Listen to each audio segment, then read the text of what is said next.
Sarvapriya Sagwan, journalist at BBC New Delhi, Mr. Shadab Nabi Kazi, producer at Times Now, Delhi, RJ Siddhant, radio jockey at Radio Mirchi Raipur, and session chair for this, Dr. TK Mandal. Now I invite Dr. Nasreen Ansari to introduce our guest speakers.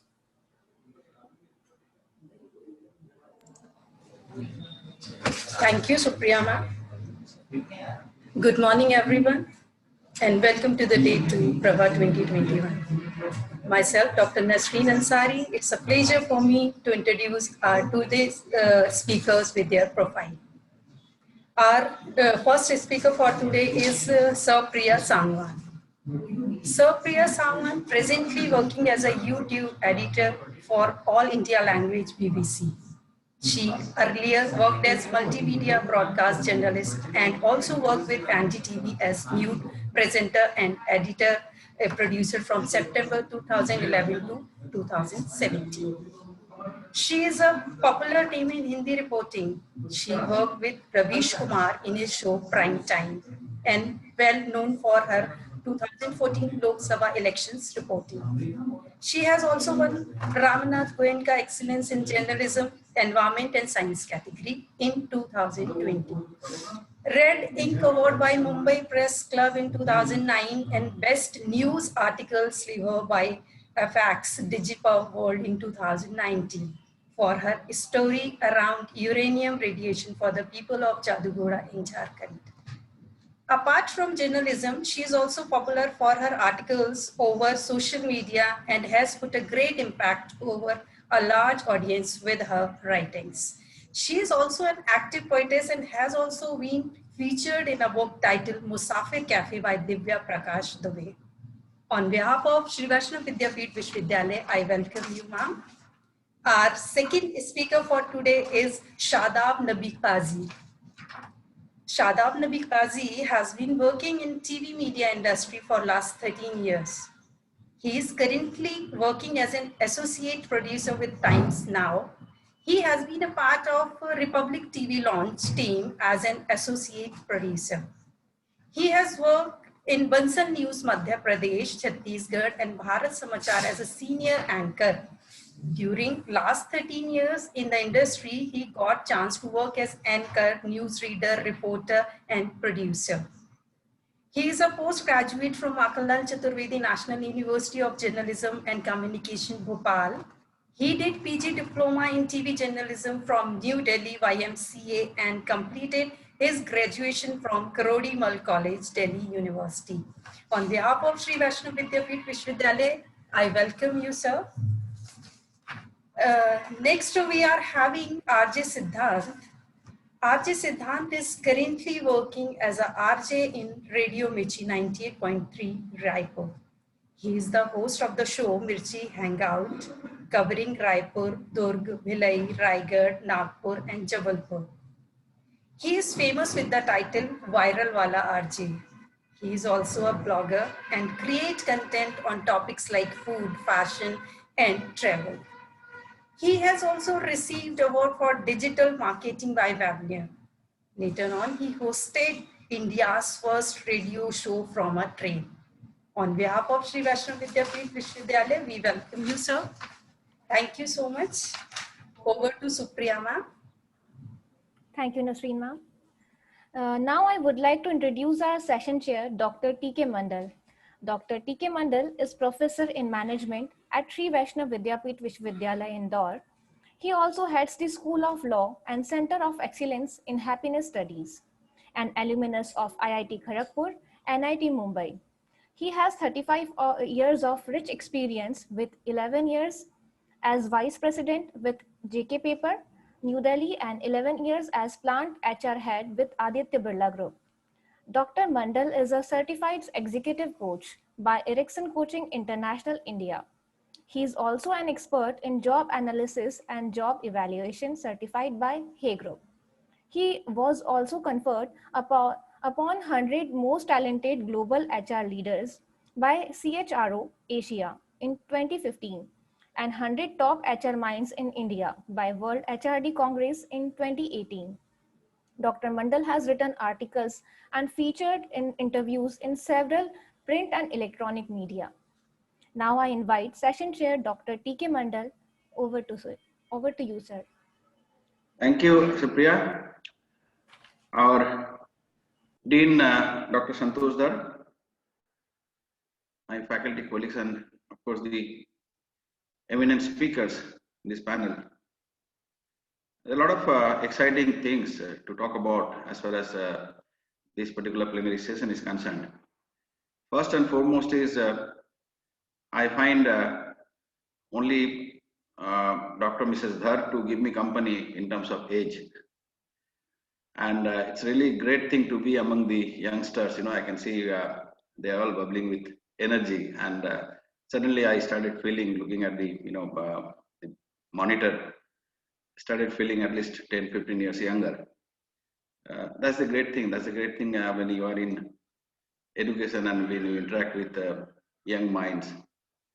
I'm sure, I'll be 10 years further younger by the end of this session. I see we also have a Sadab in the panel board, okay, but that's our IT expert Sadab. Okay, the theme of this particular conference, which says role of digital media in cultural transformation. Looking at this theme, we have the three speakers from three different media houses. Ms. Sarvapriya is from BBC. This is a journalist. We have Sadab Nabi from Times Now, and he works as a producer. He is in production. And then we have RJ Siddhant. So I'm sure it could not have been more diverse in nature as far as the panel structure is concerned. Coming to the theme, today I read somewhere, Satya Nadella made a appeal to all tech firms to be careful and to preserve certain things. And he said that privacy, safety, and security they have to be kept in mind by all tech firms, irrespective of whether there are legislations in the countries where these tech firms operate or not. So that's very important and very pertinent as far as today's world is concerned. On one hand, we are seeing the Disha Ravi episode. On the other hand, we are seeing the Kisan Rally and all that. Although at times it's dying down, at times it's going up. And it is in this context that we have, from a common man's perspective, we look at media, and to be specific, digital media now, as a very, very influencing entity. Okay, you make Rakesh Tikait hero one day. Okay, you pull down somebody from hero to zero, that kind of role or that kind of importance that digital media plays these days. We all know that Article 19 of our Constitution gives us the right for freedom of expression. Now that has probably is now slowly coming into a great amount of debate. As to freedom of expression is all right, the Constitution provides, but do we need to have a relook at it? If expression is to be granted, to what extent? If you talk about transparency to what extent? It can be limitless, but is limitless something which we can digest at this stage, we can observe at this stage? These are the questions which come to my mind, and I'm sure the three eminent people from the three different industries would address these questions in this particular plenary session. And another thing that is coming up very strongly is the role of OTT. Now, OTT is pervading the media, digital media, immensely. In fact, it is very influential among all the youngsters in particular. I hear young people talking about looking at web series from different sources, be it Amazon or be it Netflix or be it something else.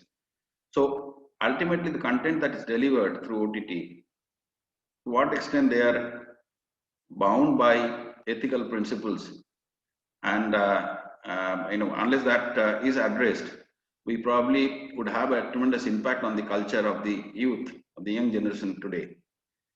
So that is something. On the contrary, OTT also can play a huge role in educating people. I'm not talking about school, college education alone. For a society to be progressive, we all know, we all understand the education that is needed, something which will come from the media, from mass media, in fact. So these are the things which come to my mind, and I hope the panelists at some point of time or the other would address this. I'll not take more time at this juncture, and I'm sure all of us are pretty eager to hear the luminaries in the panel, and I'll invite to start with Ms. Sarvapriya Sangwan to enlighten us. That will be followed by Shadab's address, and then finally RJ Siddhant. So Sarvapriya, please. Thank you doctor Mandal. सबसे पहले तो जो आपकी university है, जो ये इतना एक बहुत ही इम्पोर्टेंट टॉपिक पे जो उन्होंने सोचा है बात की जाए, मैं बहुत कुछ बहुत महीनों से और बहुत सालों से ये चीज सोचने लगी हूँ धीरे धीरे कि ये बहुत इम्पोर्टेंट है कि लोगों को अब इस अवेयरनेस की जरूरत है। पिछले एक दशक में जितनी चीजें चेंज हुई हैं इस देश के लिए, और डिजिटली जिस तरह से चीजें शुरू हो गई हैं और सब लोग आ रहे हैं, धीरे धीरे सोशल मीडिया पे आ रहे हैं, धीरे धीरे इंटरनेट यूजर्स बढ़ रहे हैं। तो आई थिंक अब ये वो वक्त है जब वो ट्रांजिशन पीरियड है, जब लोगों को बताया जाए कि कहाँ पे आपको अपने पे चेक रखना है, कहाँ रेगुलेट करना है, और कहाँ पे ये आपके लिए वरदान की तरह आया है। तो अभी भी मैं ये सोच रही हूँ कि अभी पहले 30 सेकंड में ऐसी क्या बात बोलूं कि लोग उस वो वहां तक वो इंट्रिग करे उस लोगों को। जैसे हम अपने डिजिटल मीडिया में हम बनाते हैं कोई भी कोई वीडियो बनाते हैं, तो हम सबसे पहले सोचते हैं लाइक 30 सेकेंड्स, कौन से जो फर्स्ट 30 सेकेंड्स कैसे इंट्रिगिंग बनाए जाए और कैसे उस पे, ताकि लोग उस पे बने रहें और आगे तक देखें और सब चीजें करें। तो मैं वही सोच रही हूँ कि मुझे ऐसे क्या बात बोलनी चाहिए। और आप लोग भी शायद उधर से जो हमारे जितने भी अटेंडीज है वो पढ़ रहे हो, देख रहे होंगे, उनको भी सोच लग रहा होगा काश हमारे पास इसको स्क्रॉल करने का एक ऑप्शन होता कि हम इसे स्क्रॉल कर देते कि और हमको नहीं सुनना पड़ता। और लेकिन यही है, मतलब बेसिकली जो हमारा इस डिजिटल एज में जिस तरह से अटेंशन स्पैन जिस तरह से कम हुआ है चीजों को लेके, वो एक बड़ी चीज है कि मतलब ये इस तरह पहले नहीं होता था कि आप कुछ काम कर रहे हैं अभी तो आप उसमें पूरी तरह नहीं है। अभी आप ऐसे कर सकते हैं कि बहुत सारे लोग अभी अटेंड करते होंगे और अटेंडेंस लगा के और व्हाट्सएप कर रहे होंगे, या डोंट वरी हम भी करते हैं अपनी मीटिंग्स में, तो बहुत सारे लोग ऐसे भी कर रहे होंगे। तो यही है, ये हमारा जो टेंशन स्पैन है वो बहुत कम हो गया है। पहले हम कहा करते थे कि जो क्लासेस होती हैं वो 45 मिनट से ज्यादा नहीं लेनी चाहिए, क्योंकि 45 मिनट्स ही एक कोई स्टूडेंट बैठ के पढ़ सकता है या कोई व्यक्ति पढ़ा सकता है, उसका कंसंट्रेशन उतना हो सकता है। लेकिन अब जो देखने में आता है कि अब ये 45 मिनट से भी कहीं 3 मिनट्स 4 मिनट्स इतना ही हो गया है, क्योंकि आप अपने फोन में हैं, आप लगातार चीजें, कोई नोटिफिकेशन आ रहा है, कभी कुछ हो रहा है, कभी कुछ हो रहा है। और इवन जो यूरोपियन साइंटिस्ट की अभी जो रिसेंट स्टडी है वो भी ये बात कहती है कि हाँ, ग्लोबली लोगों का जो अटेंशन स्पैन है वो इस डिजिटल एज में बहुत बहुत कम हो गया है। और जो एक जो लेवल ऑफ इंटरनेट यूज है वो कितना इम्पैक्ट कर सकता है हमारे ब्रेन को, ये भी चीजें बताई जा रही हैं। बहुत सारे लोग अब इस तरह की बातें हम सुनते हैं, उसको लेकर आगाह करते थे थोड़े 1-2 साल पहले की जो एक फियर ऑफ मिसिंग आउट है इंटरनेट पे की वजह से, वो एक बहुत लोगों में बन रहा है कि हम ये नहीं करेंगे तो we will miss out something, हम ये चीज नहीं लिखेंगे तो we will miss out something. तो वो एक फियर ऑफ मिसिंग आउट था कि अगर आज मैंने रिएक्शन नहीं दिया, या आज मैंने नहीं लिखा, या आज मैंने फोटो नहीं लगाई तो कुछ मिस हो जाएगा। वो धीरे धीरे लोगों में वो घर कर रहा है। बहुत सारे लोग वो दूसरों की उस फॉलोइंग को देख के, दूसरों की उस लाइकेबिलिटी को देख के और शेयरिंग को देख के उनको वो मन होता है कि वो हम भी करें, वो हम भी कर सकते हैं, और वो उसी तरह से उनका जो दिमाग है या जो उनका जो कल्चर है उन लोगों में वो बनता जा रहा है। तो बेसिकली सबसे बड़ी जो बात मैंने देखी अब तक, जो मैं एक ऑब्जर्वर हूँ, एक कम्युनिकेटर हूँ, एक जर्नलिस्ट के नाते, तो वही चीजें मैं हाईलाइट करूंगी कि लाइक हाँ, सबसे पहले कि जो अटेंशन स्पैन है लोगों का वो कम हो गया है। हम लोग जो अपना न्यूज अब बनाते हैं डिजिटल मीडिया पे, वो भी उसी तरह से हम डिजाइन करते हैं कि हाँ, किस तरह से लोगों को पहले इंट्रीग किया जाए, पहले कौन सी चीज आएगी इस वीडियो की, फिर कहाँ चीजें चलेंगी। अब हम एक चीज से दूसरी चीज पे जा रहे हैं, मतलब कि कोई भी नोटिफिकेशन, अभी मेरा फोन बजेगा और एकदम से मैं देखना चाहूंगी व्हाट्सएप पे क्या आया है, सोशल मीडिया का नोटिफिकेशन क्या आया है, वो फेसबुक पे क्या है, यूट्यूब पे क्या है, बीबीसी न्यूज की ऐप पे क्या है, एनडीटीवी की ऐप पे क्या है। तो अब हम वो चीज सोचने लग गए हैं। बेसिकली इसके बहुत सारे अच्छे फायदे भी हैं। मैं सबसे उसी बात शुरू करूंगी कि इसके जो डिजिटल एज आया उसके बहुत बहुत बहुत सारे फायदे हुए हैं हमको। जैसे अभी मैं आप लोगों से बात कर पा रही हूँ तो शायद उसी डिजिटल एज की वजह से कि मुझे वहां पर होने की जरूरत नहीं है।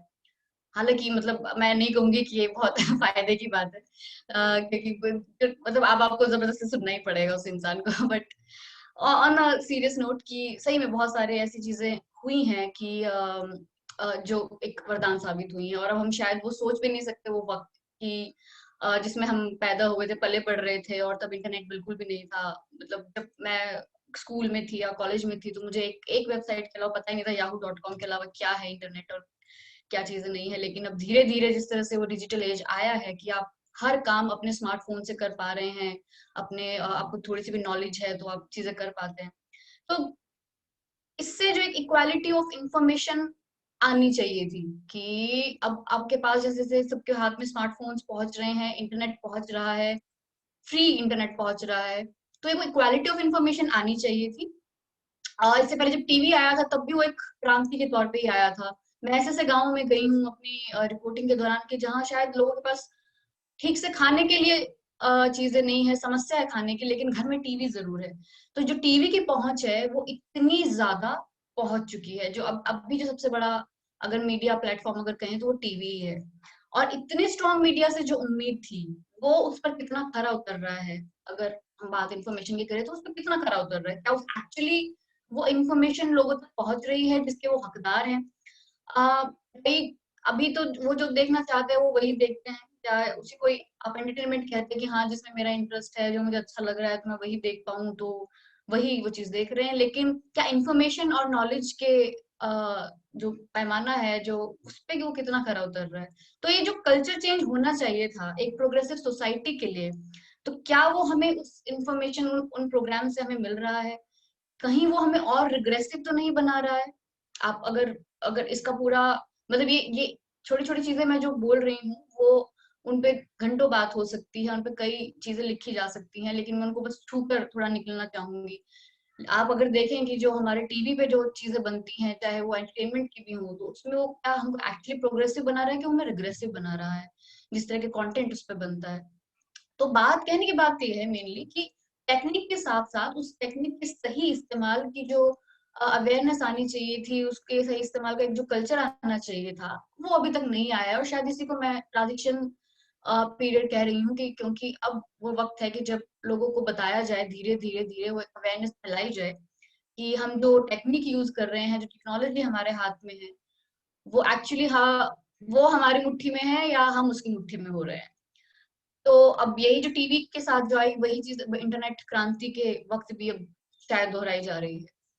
तो सबसे पहला तो आप जो इंटरनेट पे जो देख रहे हैं, अभी आप सुबह उठते ही अपना फोन उठाते हैं और बजाय कि आप किसी न्यूज ऐप के, आप सबसे पहले आप देखते हैं कि फेसबुक पे क्या नोटिफिकेशन आया है, व्हाट्सएप पे क्या चीजें आई हैं, किसका मैसेज आया, ये सब आप प्रॉपरली आप उसमें हो गए हैं। उसमें उस टाइम जो चीज चल रही होगी आपको लगता है कि हाँ अभी मैं अपडेट हूँ, मैंने इन्फॉर्मेशन ले ली है, किसी ने ये चीज लिखी थी, ये चीज लिखी थी। मतलब बेसिकली लोग अब न्यूज और ओपिनियन का भी एक जो फर्क है वो भूल गए हैं। तो अभी लोग ज्यादातर ओपिनियंस पढ़ते हैं फेसबुक पे जाके कि जो लोग बोल रहे हैं अपने हिसाब से, वो न्यूज नहीं वो न्यूज को प्रोसेस नहीं कर रहे कि जो न्यूज आई है। अब ये जो एक बबल हम सब लोगों ने, हमें लगता था कि सोशल मीडिया से हम शायद थोड़ा और हमारा एक्सपोजर बढ़ेगा, हम थोड़ा और फैलेंगे, हमारी एक अलग तरह की सोसाइटी बनेगी, हम अपने उन रिश्तेदारों से भागते थे, हम उस घर से भागते थे, हम अपने उस आसपास की सोसाइटी से भागते थे कि जहाँ पे हमें लगता था कि हम शायद वहाँ पे फिट नहीं होते हैं। लेकिन हमने अब जाकर सोशल मीडिया पे भी अपनी एक वही इस तरह की सोसाइटी तैयार कर ली है।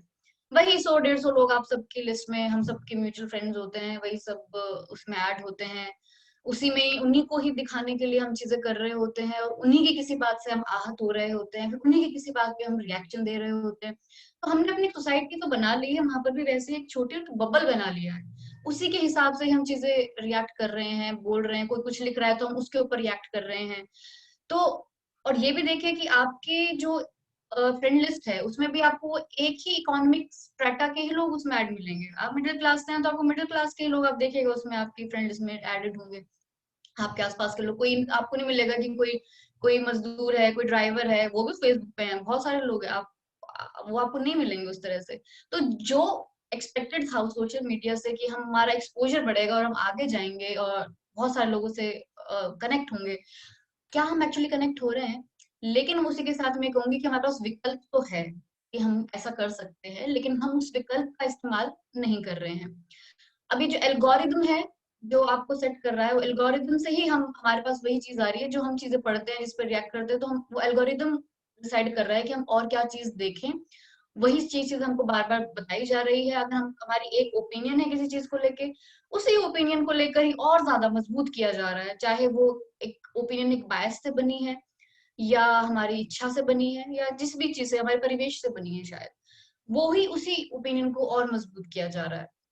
हम ज्यादा अब रिएक्शनरी हो रहे हैं सोशल मीडिया पे। अभी आप अगर देखें, अगर हम एक पहले का वक्त याद करें जब न्यूज़पेपर्स ही होते थे, मैं नहीं कह रही हूँ कि मीडिया के लिए कोई स्वर्ण युग था और न्यूज़पेपर्स में हर चीज हमेशा सही ही होती थी और सब चीजें थी, लेकिन अगर जब न्यूज़पेपर का जो वक्त था, जब कोई भी चीज होती थी, कोई मुद्दा होता था, उस पर लोग आज एक इन्फॉर्मेशन पढ़ रहे हैं, फिर आपको इन्फॉर्मेशन जुटाने का वक्त मिल रहा है पत्रकार को, फिर उसके बाद वो उस पे इन्फॉर्मेशन जुटा रहा है, अगले दिन कुछ और अपडेट लेके आता है, फिर तीसरे दिन कुछ और आता है। कोई मुद्दा, जैसे मान लीजिए न्यूक्लियर डील हुआ यूएस के साथ इंडिया का 2007-8 में, तो आप उस मुद्दे के ऊपर आज कुछ पढ़ रहे हैं, कल कुछ और पढ़ रहे हैं, कुछ एडिटोरियल्स पढ़ रहे हैं, कुछ और लेख पढ़ रहे हैं, इन्फॉर्मेशन ज्यादा से ज्यादा ग्रैब कर रहे हैं और आप बैठ के पढ़ रहे हैं कि अब आपको उस इन्फॉर्मेशन को प्रोसेस करने का वक्त मिल रहा है। उसके साथ फिर आप फिर उसको उस इन्फॉर्मेशन को देख के फिर आप एक अपना ओपिनियन बना रहे हैं और उसके बाद आप रिएक्ट कर रहे हैं, अपने जो भी आपका सर्कल होता है उसमें बात करते हैं, हाँ ये चीज ऐसे है, ये चीज ऐसे है। लेकिन अब जो हो गया है वो सोशल मीडिया के आने से, इंटरनेट के आने से, आप एकदम से रिएक्शनरी होते हैं। आप कुछ भी एक इन्फॉर्मेशन आती है, आप उसको पूरा पढ़ते भी नहीं, क्योंकि आपका अटेंशन स्पैन नहीं है इतना कि आप एक पूरी न्यूज प्रॉपर शुरू से लेकर एंड तक पढ़ लें और उससे रिलेटेड कुछ और चीजें जुटा लें, कुछ और आपके दिमाग में कोई और बात आ रही हो, उससे कुछ और क्वेश्चन निकल के आ रहा हो और आप उसको जाके सर्च करने लगे, रिसर्च करें। वो नहीं होता है। आप एकदम से रिएक्ट करना चाहते हो, जाके उसको सोशल मीडिया पे लिख देना चाहते हैं, अपनी बात सबसे पहले आगे कर देना चाहते हैं। वो हमको बहुत रिएक्शनरी बना रहा है। आप अब और ज्यादा वायलेंट हो रहे हैं सोशल मीडिया पे। अगर पहले हम किसी से बात करते थे तो शायद उस तरह से चीजें, मतलब आप एक दूसरे से सहमत असहमत बहुत एक तरीके से होते थे, लेकिन अभी आप एकदम वायलेंट हो जाते हैं, एकदम आक्रामक हो जाते हैं, एग्रेसिव, अपने आप को बहुत ज्यादा असर्ट करते हैं।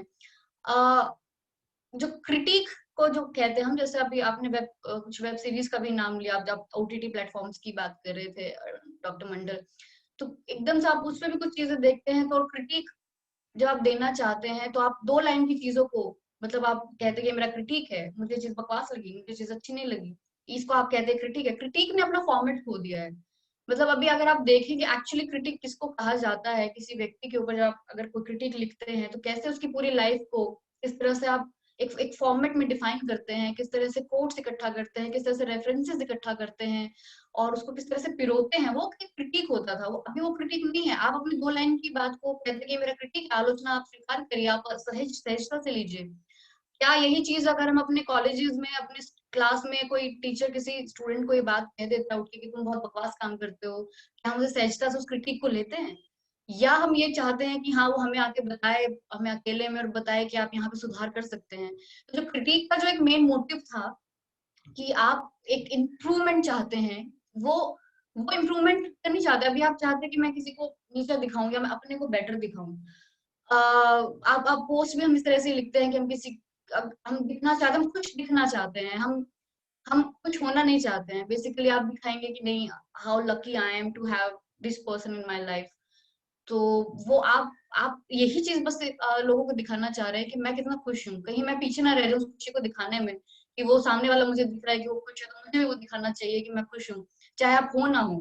आप नहीं लिख रहे हैं उस व्यक्ति के बारे में क्या चीज आपको उसकी अच्छी लगती है, क्या चीजें उसमें अच्छी हैं, बेहतर हैं, लेकिन आप बस ये लिखना चाहते हैं कि you is the best person in the world, आप बहुत लकी हैं, तो ये जो चीजें हमें जो बना रहा है, जो खासकर सोशल मीडिया, उसको लेके थोड़ा सा अवेयर होने की काफी जरूरत है। और सबसे ज्यादा जो नुकसान हुआ है इस इंटरनेट एज और डिजिटल एज की वजह से, मैं फिर से ये बात दोहरा दूं कि बहुत सारे उसके फायदे हैं इस डिजिटल एज के हमको, और एक्चुअली लोगों के हाथ में एक ताकत भी है, उसको उसकी वजह से अपने आप को एक्सप्रेस करने की एक माध्यम मिला है, एक प्लेटफॉर्म मिला है, बहुत सारे लोगों को इससे एक रोजगार भी मिला है, मतलब, और अपने को एक्सप्रेस करने का एक जगह भी मिली है। सब सब बहुत अच्छी चीजें हैं, लेकिन मैं उस तरफ, दूसरी तरफ उसके बारे में बात कर रही हूँ।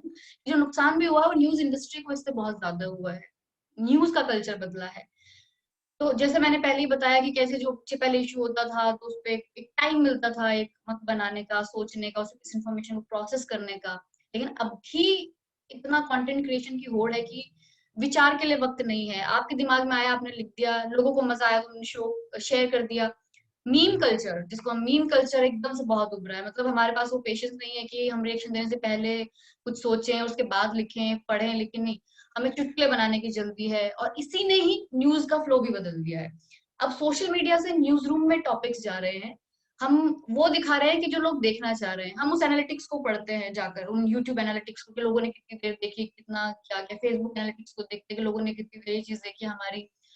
तो वो एक जो चीज है कि वो तो हमने दिखाया कि जो लोगों को देखना चाहिए, जो जरूरत है। तो एक जर्नलिस्ट होने के नाते, या एक न्यूज मीडिया प्लेटफॉर्म होने के नाते, हमको जो करना चाहिए था कि एक्चुअली ये पहले जो इन्फॉर्मेशन का फ्लो था वो यहाँ से उधर जा रहा था, जो विचार का फ्लो था यहाँ से उधर जा रहा था, एक वो जो आप सोच समझ के चीजें कंटेंट बना रहे थे, अभी वो यहाँ दूसरी तरफ से सोशल मीडिया और इंटरनेट से आपकी तरफ आ रहा है। अब आप उसके हिसाब से अपना पूरा दिन टीवी चैनल डिसाइड करते हैं कि आज हम क्या डिबेट करेंगे, क्या चीजें चलेंगी, और उसी तरह के कंटेंट हम बनाना चाहते हैं, उसी तरह के वीडियोस बनाना चाहते हैं, खबरें लिखना चाहते हैं उसके आसपास ही। तो वो जो फ्लो है एक वो बदल गया है। आप इवन यहाँ तक कि हम ऐसे भी खबरें करते हैं कि सोशल मीडिया पे आज क्या हैशटैग चल रहा है, क्या ट्रेंड कर रहा है, लोगों ने क्या रिएक्शन दिया है, मतलब जो त्वरित एकदम एकदम से जो उन्होंने जो रिएक्शन दिया, हम उसको भी खबर बनाते हैं कि लोग अब ये भी कह रहे हैं, लोग ये भी कह रहे हैं।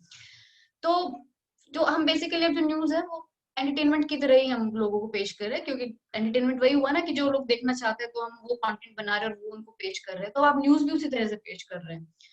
तो यही अब आप देखेंगे यूट्यूब पर भी इतना कंटेंट क्रिएट किया जाता है, लोग एक्चुअली उसको खबर भी कह देते हैं, उसको न्यूज कहते हैं, उसको रिपोर्ट कहते हैं, जो उनका अपना एक रैंक भी होता है, जो रैंक लोग बोल रहे हैं किसी भी चीज के बारे में, किसी व्यक्ति के बारे में, किसी मुद्दे के बारे में, renting renting renting without references, without quotes, without a proper format of a report, वो उसको रेंटिंग को कह रहे हैं कि ये हम बहुत अच्छी पत्रकारिता भी कर रहे हैं, या हम बहुत अच्छी रिपोर्ट पेश कर रहे हैं। वो जो फॉर्मेट है वो खो गया है। आप एक क्लिक बिट थंबनेल, आप एक किसी की बाइट लीजिए, कोई भी व्यक्ति है, चाहे आप किसान आंदोलन में चले गए, कहीं और चले गए, एक व्यक्ति पकड़िए जो बहुत अच्छा बोलता है, और एकदम से, और उसको बाइट लीजिए, उसको यूट्यूब पे बन लगाइए, एक थंबनेल लगाइए, उसने उसकी बेइज्जती की, उसने इसके बारे में ये बोला, और बन गया, आपका कंटेंट बन गया, और आप कह रहे हो वो रिपोर्ट है।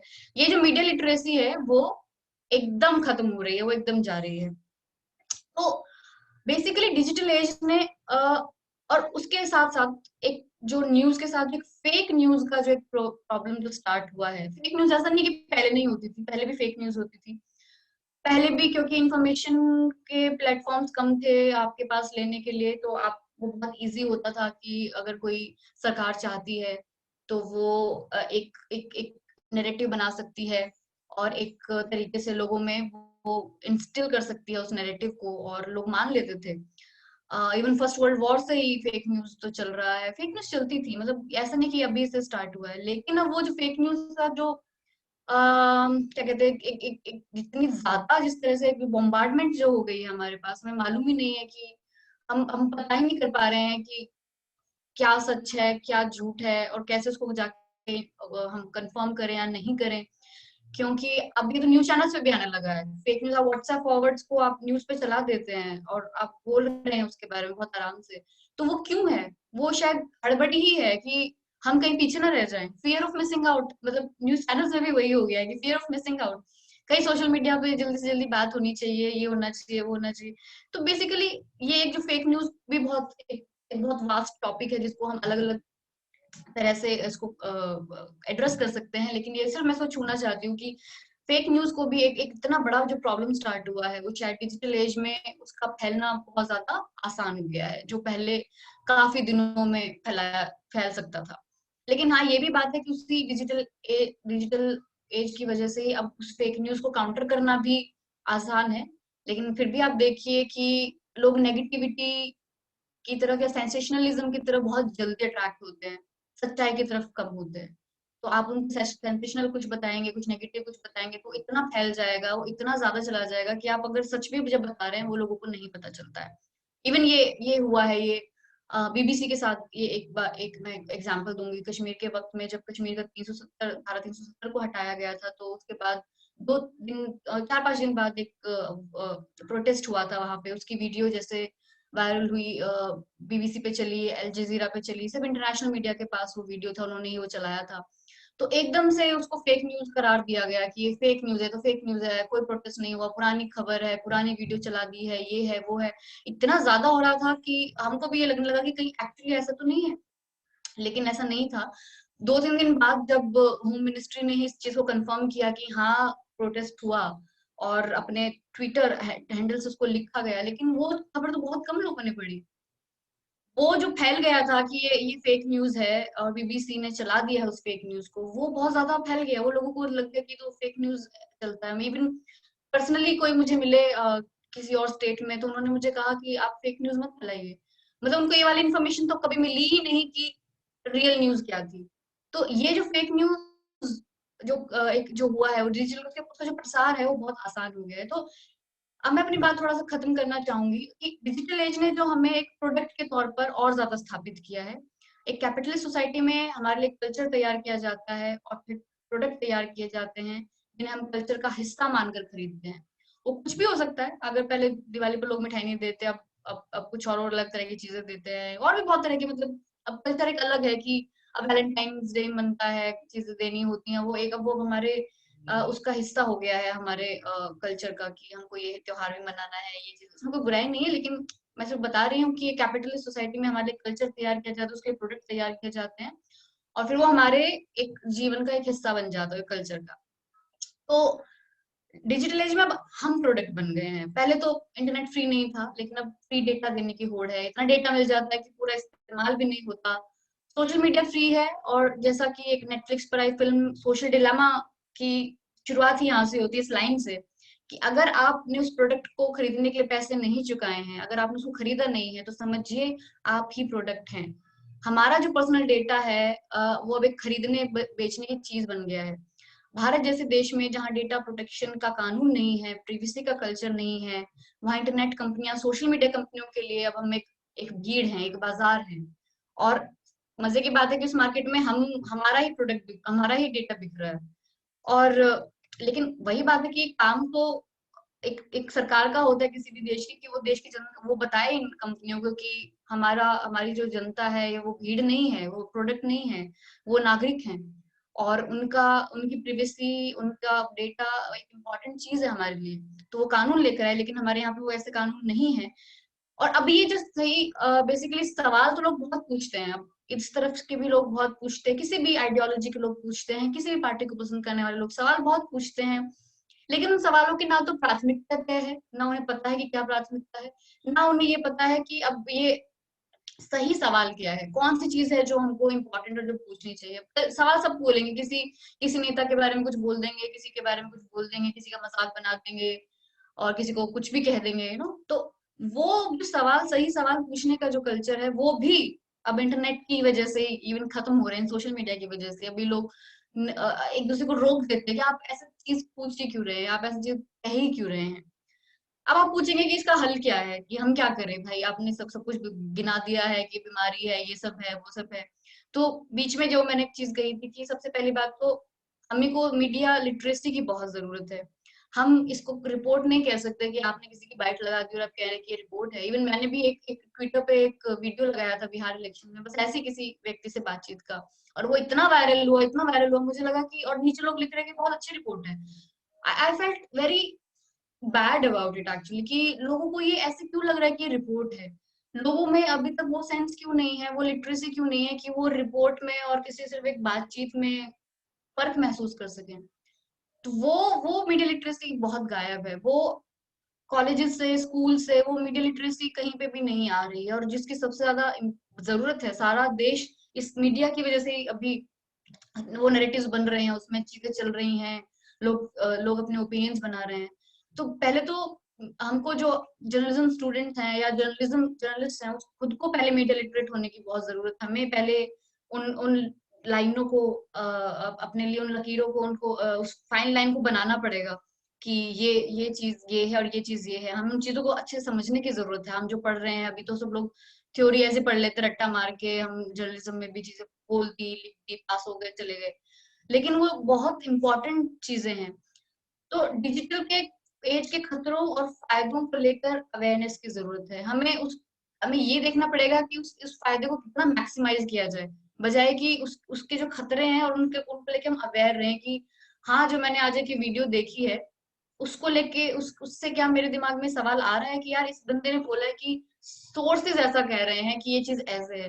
क्या हम ये सवाल करते हैं कि यार, इसने सोर्स से बात क्यों बोली है? ये तो नॉर्मली भी बोला जा सकता था। सोर्स से आप तो बात बोलते हैं ना, कि जब किसी की जान को खतरा है, किसी की नौकरी को खतरा है, तो आप वो उसकी पहचान छुपाना चाहते हैं सोर्स की। लेकिन ऐसी ऐसी खबरें भी अब सोर्स से चलाई जाने लगी हैं कि प्रधानमंत्री ने इतना पैसा उसके लिए दिया, कोरोना फंड के लिए दिया, अपनी जेब से, मतलब अपना पर्सनल। तो इसमें इसमें छुपाने की कोई बात नहीं, ये तो अच्छी बात है, इसको बताना चाहिए। लेकिन ये खबरें भी सोर्स से चलती हैं कि सोर्सेज ने हमें बताया, पीएमओ सोर्सेज ने, कि ऐसा ऐसा हुआ है। तो वो क्या हमारे अंदर वो सवाल आ रहे हैं जब हम वो चीजें देख रहे हैं, जो कंटेंट हमने देखा है?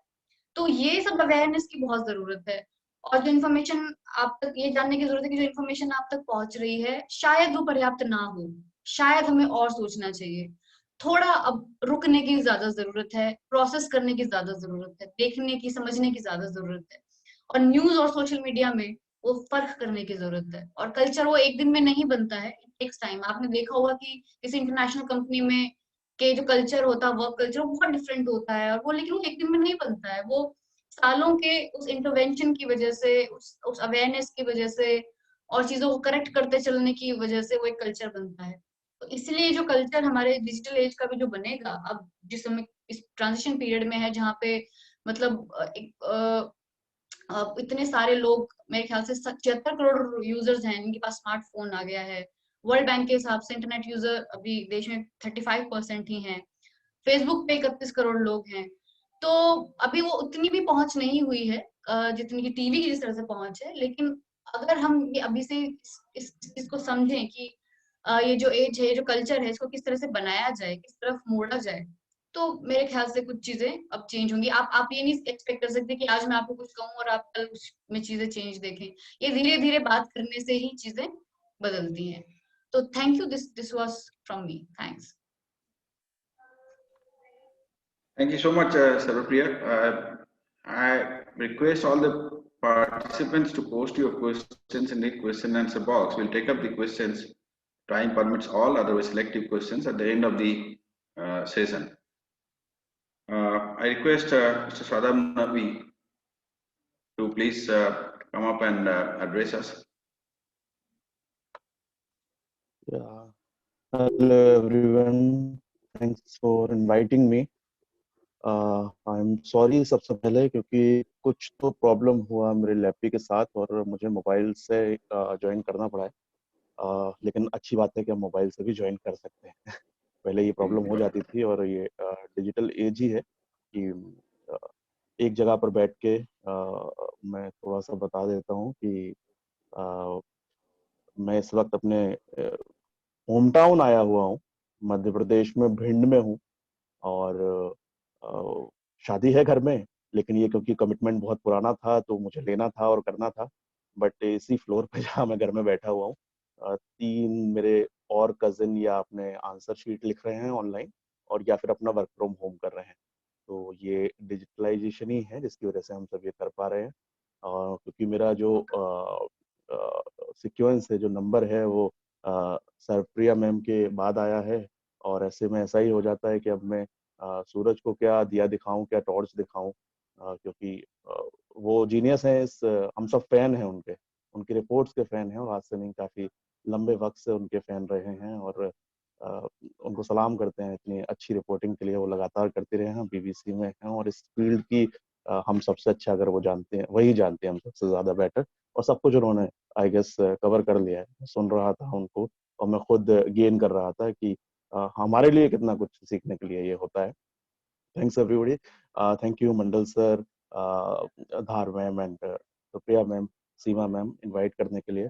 तो मैं कोशिश करूंगा जो थोड़ा बहुत मुझे आता है, वो मेरा फोर्टे ये नहीं है, मेरा इलेक्ट्रॉनिक मीडिया है, टीवी इंडस्ट्री में मैं रहा हूँ, वहाँ का ज़्यादा है। लेकिन फिर भी जैसे कहते हैं कि प्रिंट इसलिए होता है कि वहाँ पर आर्टिकल्स होते हैं, वहाँ पर आप पढ़ने के लिए जाते हैं, नॉलेज गेन करने के लिए जाते हैं, और electronic media is a kind of blend of audio and visuals. तो वहाँ पे आपको दोनों मिल जाता है। But digital is the future, और डिजिटल में आपको प्रिंट भी मिलेगा, आपको इलेक्ट्रॉनिक मीडिया भी मिलेगा, और सब कुछ आपको एक ही जगह पर मिल जाता है।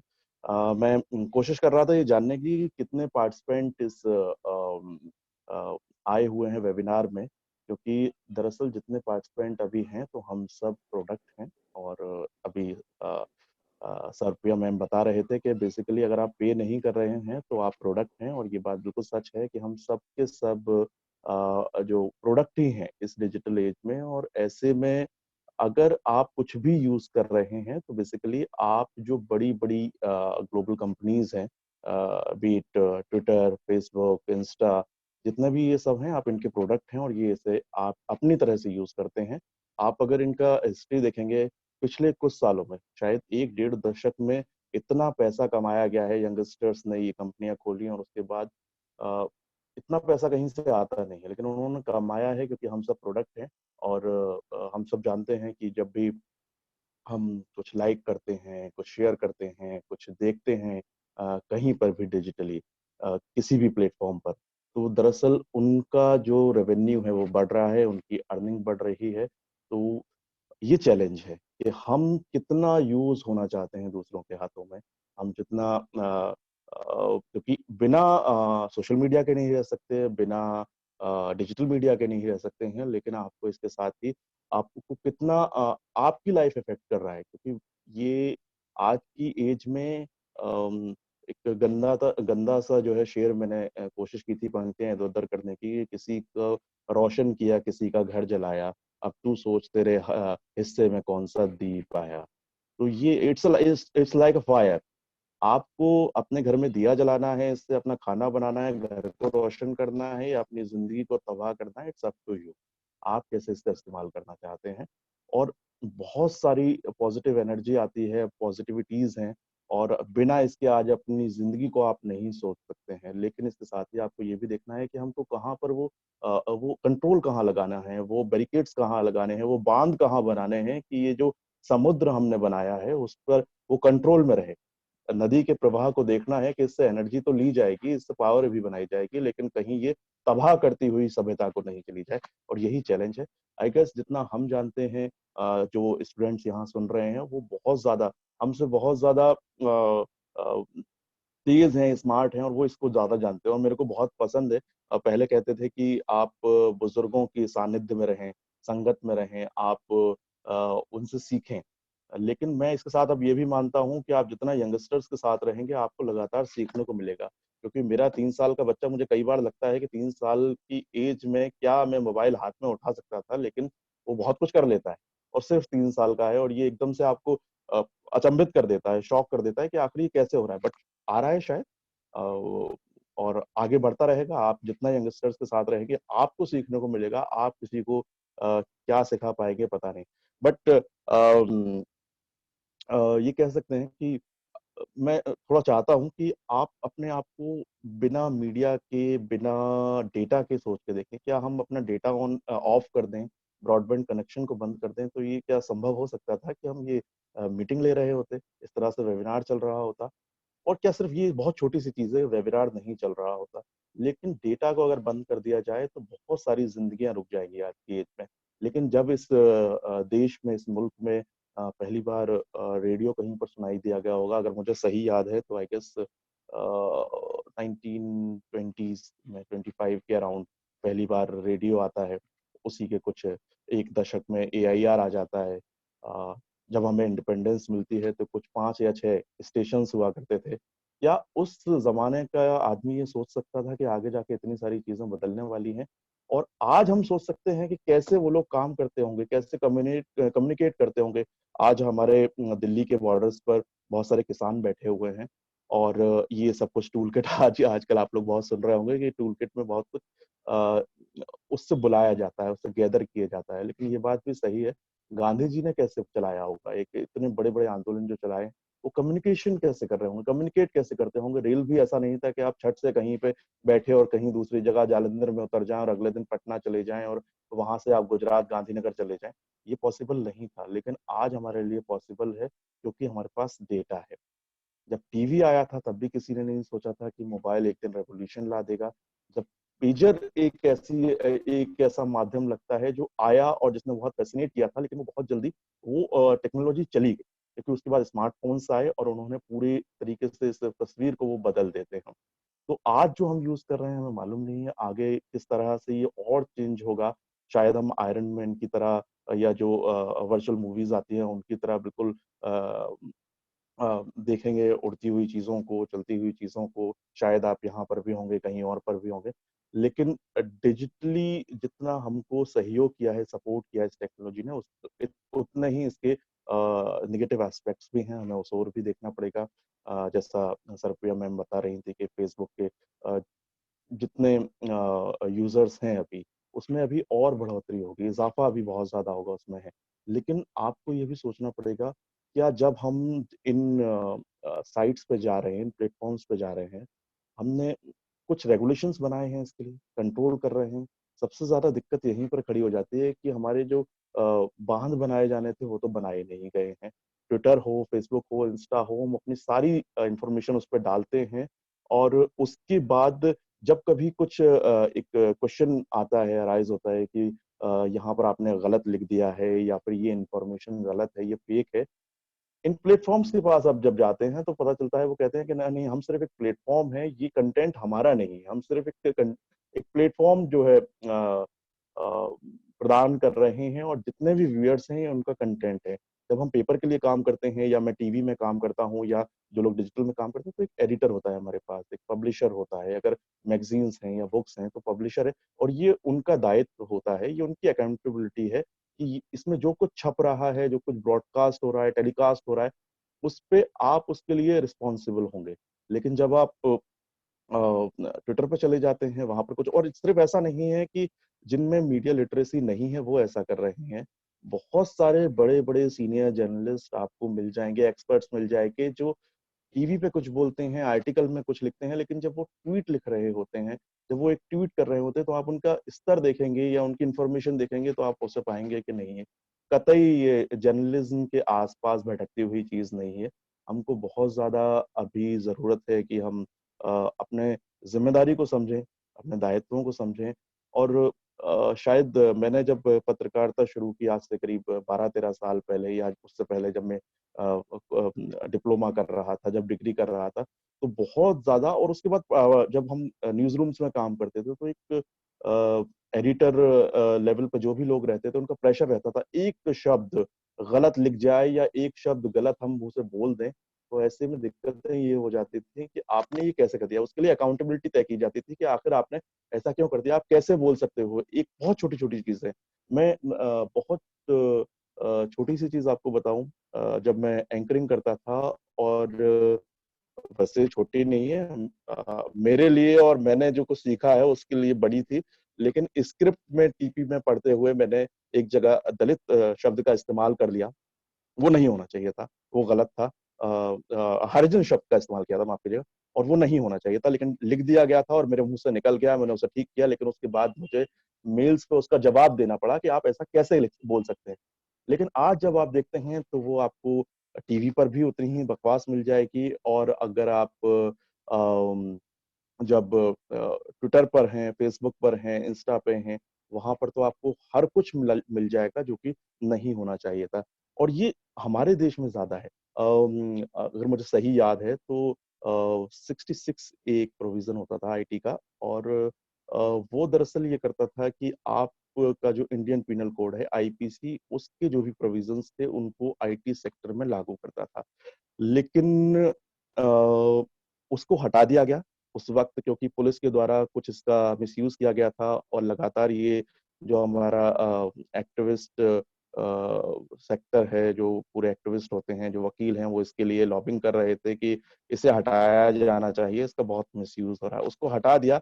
उसके बाद से हमारे पास कुछ भी ऐसा नहीं है। जो कुछ भी हम अब आईटी सेक्टर, अगर आप ट्वीट कुछ गलत कर देते हैं और जब आप पे चार्जेस लगाए जाते हैं, तो दरअसल वो चार्जेस होते हैं जो आम जिंदगी में आईपीसी के प्रोविजंस हो, सेडिशन लगा रहे हो, यूएपी लगा, दूसरे दंगा भड़काने की धाराएं लगा रहे हो, वो आईटी सेक्टर की आज की डेट में शायद हमारे पास कुछ भी ऐसे प्रोविजंस नहीं है। हालांकि कुछ सुप्रीम कोर्ट और कहीं कहीं के हाई कोर्ट के जजमेंट हैं जो बताते हैं कि आपको इसके लिए काम करना पड़ेगा, और आप कई बार ट्विटर को दिया जाता है नोटिस कि आप 36 आवर्स में इसके आपने ऐसा क्यों लिखा, किस अकाउंट से लिखा गया, लेकिन अकाउंटेबिलिटी अभी तय नहीं है।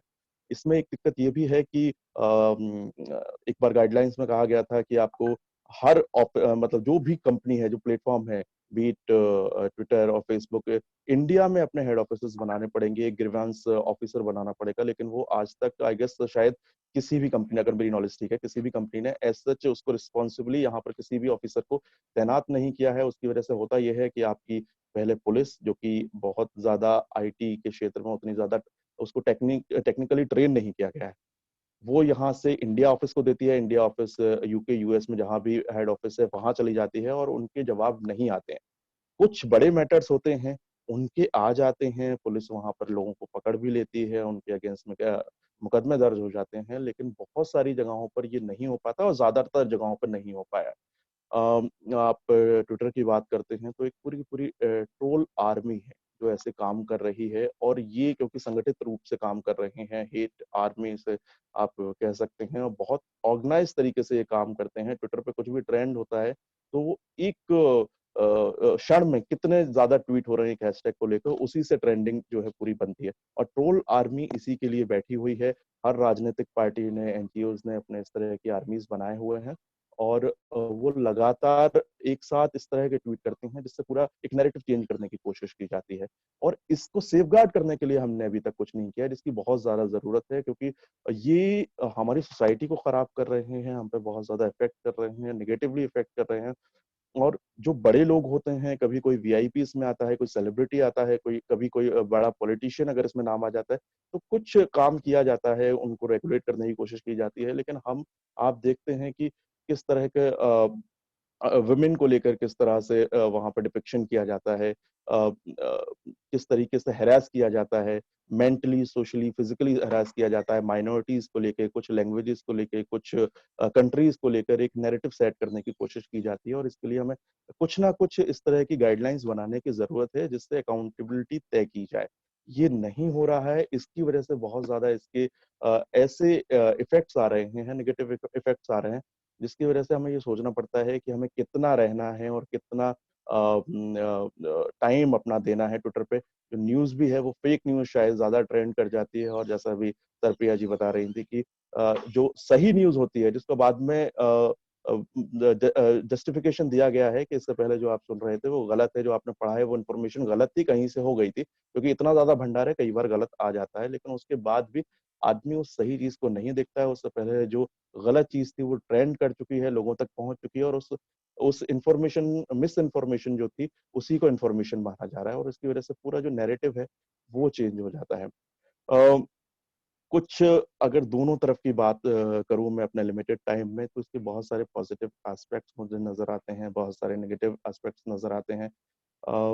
पॉजिटिव की बात की जाए तो जितना रीच और जिस स्पीड के साथ डिजिटल मीडिया काम करती है, शायद वो हमारे प्रिंट में या हमारे ट्रेडिशनल मीडिया के किसी भी दूसरे भाग में नहीं था। किसी भी इलेक्ट्रॉनिक मीडिया का भी रीच शायद उतना स्पीड नहीं था जितनी स्पीड से डिजिटल मीडिया पहुंचता है, और इसका इम्पैक्ट भी है। एक चीज देख लेता है जो अपने मोबाइल पे आती है, उसको लगता है हाँ ये सही है। कभी पेपर में छपना सही माना जाता था, कभी टीवी पे कुछ आ जाता था, माना जाता था ये सही है। अब वही डिजिटल मीडिया उस तरफ बढ़ रहा है। इसके साथ ही क्योंकि आप शायद इंडिया में सबसे ज्यादा रीच रेडियो और टीवी की रही है, पेपर उतनी जगह तक नहीं पहुंच पाया, लेकिन फिर भी डिजिटल मीडिया पहुंच रहा है। पिछले कुछ सालों में जिस तरह से नेट की उपलब्धता हुई है, उसके बाद इसकी रीच बहुत बड़ी है। अब आपके हाथों में आपको बहुत इंटीरियर्स में नेट भी मिल जाता है, मोबाइल फोन्स में मिल जाते हैं। जैसे अभी भी मैं चला ही रहा हूँ मोबाइल से ही, किसी तरीके से वेबिनार करने की कोशिश कर रहा हूँ यहाँ पर। तो आपको इंटीरियर्स में ये चीजें मिल जाएंगी, और यानी आपकी जो इंफॉर्मेशन है वो पहुंच रही है। इतना रीच टीवी का, केबल का या कई जगह पर कई बार प्रिंट का भी नहीं था जितना। और ये अभी बहुत सारे इसके लिए बाकी है, अभी बहुत सारा मैदान खाली है, और ये लगातार करेगा क्योंकि ये बहुत ज्यादा चीप है। डिजिटल मीडिया की एक बहुत अच्छी बात है, बहुत अच्छी बात है, वो ये है कि इसने सिटीजन जर्नलिज्म को बढ़ावा दिया है। लोग अपने विचारों को व्यक्त कर सकते हैं, अभिव्यक्तियों को सामने रख सकते हैं। बहुत सारे ऐसे चेहरे हैं जो अब प्रिंट में या डिजिटल मीडिया में, प्रिंट या इलेक्ट्रॉनिक मीडिया में उन्हें किसी तरीके से रोका जा रहा था, या वो वहां पर बंदिशें महसूस कर रहे थे, और उन्होंने बहुत अच्छा काम किया है। वो बहुत अच्छा काम कर रहे हैं डिजिटल पर आकर, क्योंकि ये सस्ता भी है, पॉकेट फ्रेंडली है दोनों तरफ से। मतलब पॉकेट फ्रेंडली ना सिर्फ ये यूजर के लिए है, बल्कि जो कंटेंट जनरेट कर रहा है उसके लिए भी। आप एक मोबाइल पे पूरा वीडियो शूट कर सकते हैं, एडिट कर सकते हैं, और उसको ब्रॉडकास्ट कर सकते हैं, कहीं पर यूट्यूब पे अपलोड कर सकते हैं, ट्विटर पे, इंस्टा पे डाल सकते हैं। इसी तरीके से यूजर के लिए भी, क्योंकि इसमें कुछ अलग से चार्ज नहीं देने हैं, मोबाइल उसे अपनी दूसरी जरूरतों के लिए भी रखना है, और ऐसे में ही वो इसमें डिजिटल मीडिया का भी उपयोग करता है। हम में से बहुत सारे ऐसे लोग होंगे, शायद मैं भी उनमें से एक ही हूँ, कि जो देर रात सोते हैं तो उनका जो आखिरी काम होता है वो यही होता है कि वो अपने मोबाइल को उठा के चेक कर रहे होते हैं, किसी भी प्लेटफॉर्म को चेक कर रहे हो इनमें से। बीच में कभी रात में अगर नींद खुल जाती है, पानी पीने के लिए, वॉशरूम जाने के लिए, या किसी की खटक की आवाज से आप खुल जाते हैं, तो आप मोबाइल चेक कर लेते हैं। सुबह जब उठते हैं तो अधखुली आंखों से भी यही देखते हैं कि ट्वीट किसका आ गया है, हमारे फेसबुक पे किसने क्या कर दिया है, इंस्टा पे क्या नया वीडियो आ गया, या ट्विटर पे क्या ट्रेंड कर रहा है। तो ये हमें इसको अपने आप से रोकना पड़ेगा। हम कैसे इसे रोक सकते हैं, मोबाइल को कैसे दूर रख सकते हैं। पर्सनली मेरे लिए भी ये बहुत बार पॉसिबल नहीं होता है, मैं भी उन्हीं में से एक हूँ, लेकिन ये आपकी आदतों को खराब कर रहा है, आपके शरीर को खराब कर रहा है, और आपकी ज़हनियत को खराब कर रहा है। और यकीन मानिए, मैं आपको एक छोटा-सा किस्सा बता लेता हूँ, जो भी थोड़ा-सा टाइम मेरे पास है। मैं दिल्ली से ग्वालियर, अब हम रहते हैं वहाँ आया, और अपने एक रिलेटिव के लिए गया। हमारे बचपन में ये होता था, जब हम कजिन्स मिलते थे तो बहुत खुश हो जाते थे, और एक दूसरे के पास, हमारे पास बहुत सारी बातें होती थी करने के लिए। लेकिन मैं अपने एक रिलेटिव के गया, एक रूम में, मैंने पूछा बच्चे कहाँ हैं?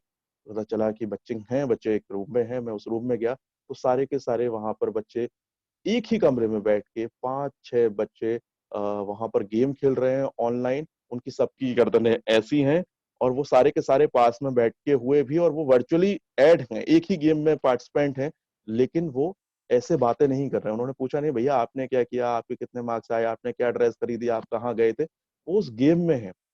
नेक पे जो प्रॉब्लम आएगी, जो आपका स्पाइन खराब करेगा, वो तो बॉडी को खराब करेगा ही। जैसे अभी मैं मोबाइल हाथ में पकड़े हुए हूँ लगातार इतनी देर तक मैं देख रहा हूँ, तो ये पोस्चर गलत है। आप फिजियोथेरेपिस्ट के पास जाएंगे तो वो बताएगा आपको कोरोना के दौरान उसके पास कितने सारे ऐसे केसेस आए।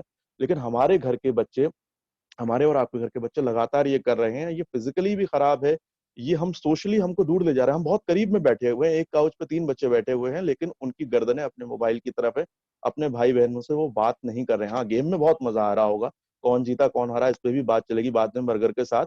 लेकिन जो आत्मीयता हमारे वक्त में थी, आज से 15 साल पहले, 20 साल पहले, वो नहीं थी। इसका दूसरा इफेक्ट भी है। एक छोटा सा और है, क्योंकि मैं शादी में आया हुआ हूँ, और कल रात जब मैं यहाँ पे पहुंचा, और हम सारे, हमारी एज ग्रुप के जो भाई बहन थे, तो मोबाइल जहां भी हैं जेब में रखे हुए हैं, बीच बीच में देखे भी होंगे। लेकिन वो इतना अच्छा लगा लोगों से मिल के। हम सब फेसबुक में हैं, सब व्हाट्सएप ग्रुप्स में बने हुए हैं, सब होता है, लेकिन जब हम सामने से मिलते हैं, एक दूसरे को देखते हैं, अनुभव करते हैं, तो वो फीलिंग एक अलग होती है।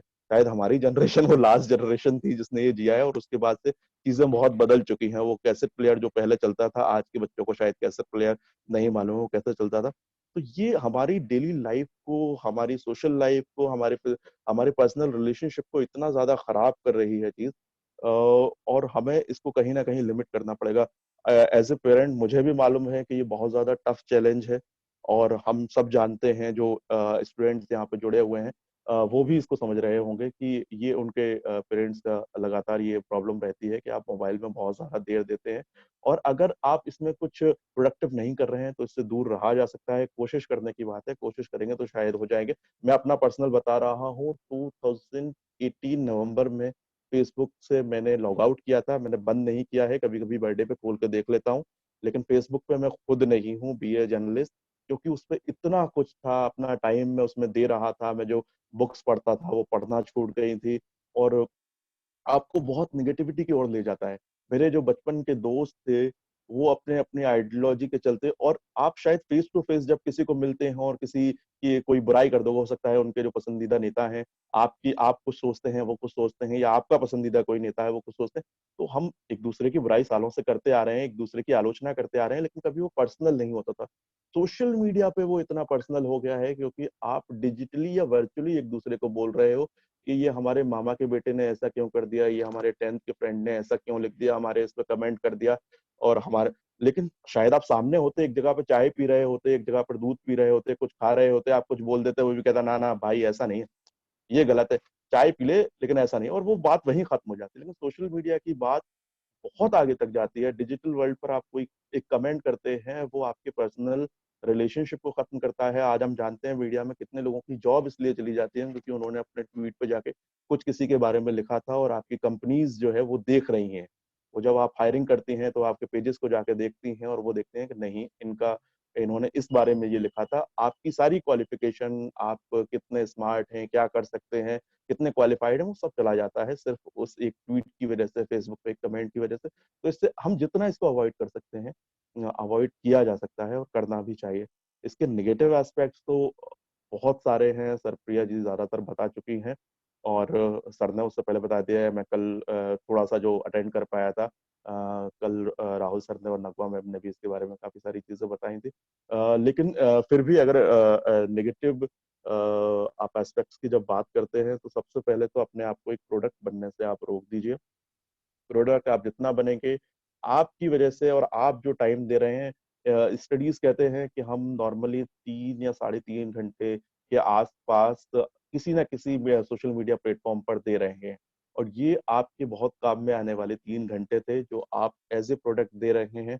आप ज्यादातर केसेस में ये देखा जाता है कि एंजाइटी के शिकार हो जा रहे हैं बच्चे, वो ट्रॉमा में चले जा रहे हैं, वो किसी और की खुशी देख रहे हैं, क्योंकि वो अभी हाल में ही आपको मालूम होगा एक सेलिब्रिटी ने सुसाइड कर लिया। फेसबुक पे एक लंबा चौड़ा जो उन्होंने नोट डाला, उसमें उन्होंने लिखा कि वो जो चंद लम्हे जो हमारे इंस्टा पेज पे लोग देखते हैं और कहते हैं कि ये बहुत खुश लगता है, वो लगातार वो तो सेल्फी के लिए अच्छा मुस्कुरा के फोटो खिंचाया गया था, फ्रेंड्स के साथ, दोस्तों के साथ, वाइफ के साथ, हस्बैंड के साथ, और लोगों को लगता है इनकी लाइफ कितनी अच्छी चल रही है, ये तो यूरोप चले गए थे, या मसूरी चले गए थे, या कोची चले गए थे, और हमारी लाइफ में तो सब कुछ खराब ही चल रहा है। तो क्योंकि हमने इसको वो जो एक केमिकल बनता है आपके दिमाग में एवरी टाइम जब आप कॉफी पीते हैं, अल्कोहल पीते हैं, ड्रग्स लेते हैं, आप एक लाइक करते हैं, एक शेयर करते हैं, वो क्योंकि इंस्टेंट हैप्पीनेस देता है, वैसा ही है। क्योंकि जब मैं ये नाम ले रहा हूँ तो बहुत सोच समझ के ले रहा हूँ कि अल्कोहल, ड्रग्स या कॉफी हो या चाय हो, ये डोपामिन जो बनाता है वो इंस्टेंट हैप्पीनेस है, और ये एक तरह से एडिक्टिवनेस है जो आपको सोशल मीडिया दे रहा है। इससे जितना दूर रहेंगे, इसके अच्छे एस्पेक्ट्स हैं, आप इससे इंफॉर्मेशन लीजिए, उसको क्रॉस चेक कीजिए, लेकिन अगर आपको ये आदत पड़ गई है कि आप लगातार ट्वीट देख रहे हैं, फेसबुक देख रहे हैं, कमेंट्स कर रहे हैं, व्हाट्सएप पे क्या स्टेटस डाला है, उस पर कितने कमेंट्स आए हैं, कितने लाइक आए, तो आप अपना बहुत सारा अहम वक्त खराब कर रहे हैं, जो शायद आपकी एज में और किसी भी एज में आपके लिए बहुत जरूरी था। और इसके साथ ही आप निगेटिविटी अपने अंदर स्टोर करते जाते हैं, स्टोर करते जाते हैं, स्टोर करते जाते हैं, वो कहीं ना कहीं किसी ना किसी दिन आपको बहुत ज्यादा परेशान वो कर देगा। लेकिन डिजिटल फ्यूचर है, डिजिटल अगर आप स्मार्ट नहीं है, टेक सेवी नहीं है, तो आपको बहुत ज्यादा आगे आने वाले जॉब में परेशानी होने वाली है। तो आपको अपने आप को डिजिटली स्मार्ट रखना है, टेक सेवी बनाना है, नए नए जो गैजेट्स आ रहे हैं, नए नए जो एप्लीकेशंस हैं, उन सब के बारे में आपको जानकारी होनी चाहिए। लेकिन आप अपने आप को बस इतना ही मैं कह सकता हूँ कि एज ए प्रोडक्ट यूज ना होने दें। अगर आप उतना कर लेंगे और थोड़ा मोबाइल के इतर अपने फ्रेंड्स से, अपनी फैमिली से, अपने दोस्तों से, अपने टीचर्स से, अपने नेबर से, अगर आप वर्चुअल के अलावा भी उनसे अगर आपके रिश्ते हैं, तो ये आपको शायद आगे जाके बहुत अच्छा फायदा देने। Thank you. Thanks everyone.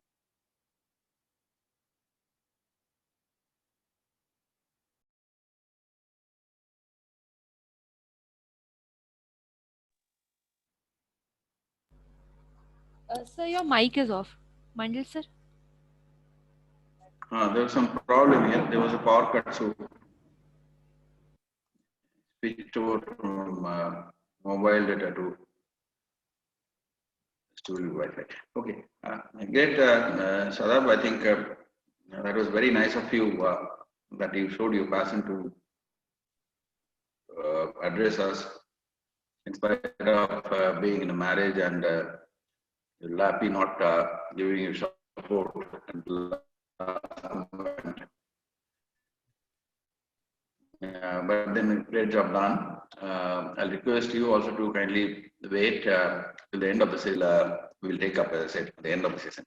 The final speaker today is RJ Siddhant. So it's your turn, Siddhant. Please take over and tell us from your side of the story. Hello, yeah, am I visible and audible? Both. Thank you so much. Very clear. Thank you so much, Mandal sir. And I am RJ Siddhant from Radio Mirchi. I am a radio jockey and content creator. And I create funny and regional content on Instagram. And I've also been a fashion influencer, food blogger, travel blogger. And I've also been a fashion influencer, food blogger, travel blogger, and worked with many tech companies like Boston-based startup as a data analyst.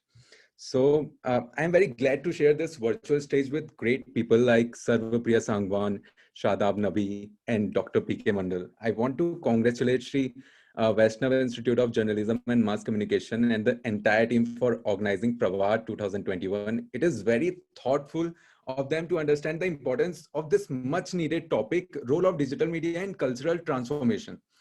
And my warm greetings to all the talented people present here. I'm glad to be a part of this and I really wish कि हम लोग ऐसे मतलब virtually अभी connected नहीं होते, हम लोग ऐसे सामने बैठकर बात कर रहे होते, क्योंकि ना वो मुझे जो connection मुझे लगता है, मतलब ये मेरे personal thoughts हैं कि जो connection ऐसे सामने हम बात करते हैं physically, वो connection virtually मुझे feel नहीं होता।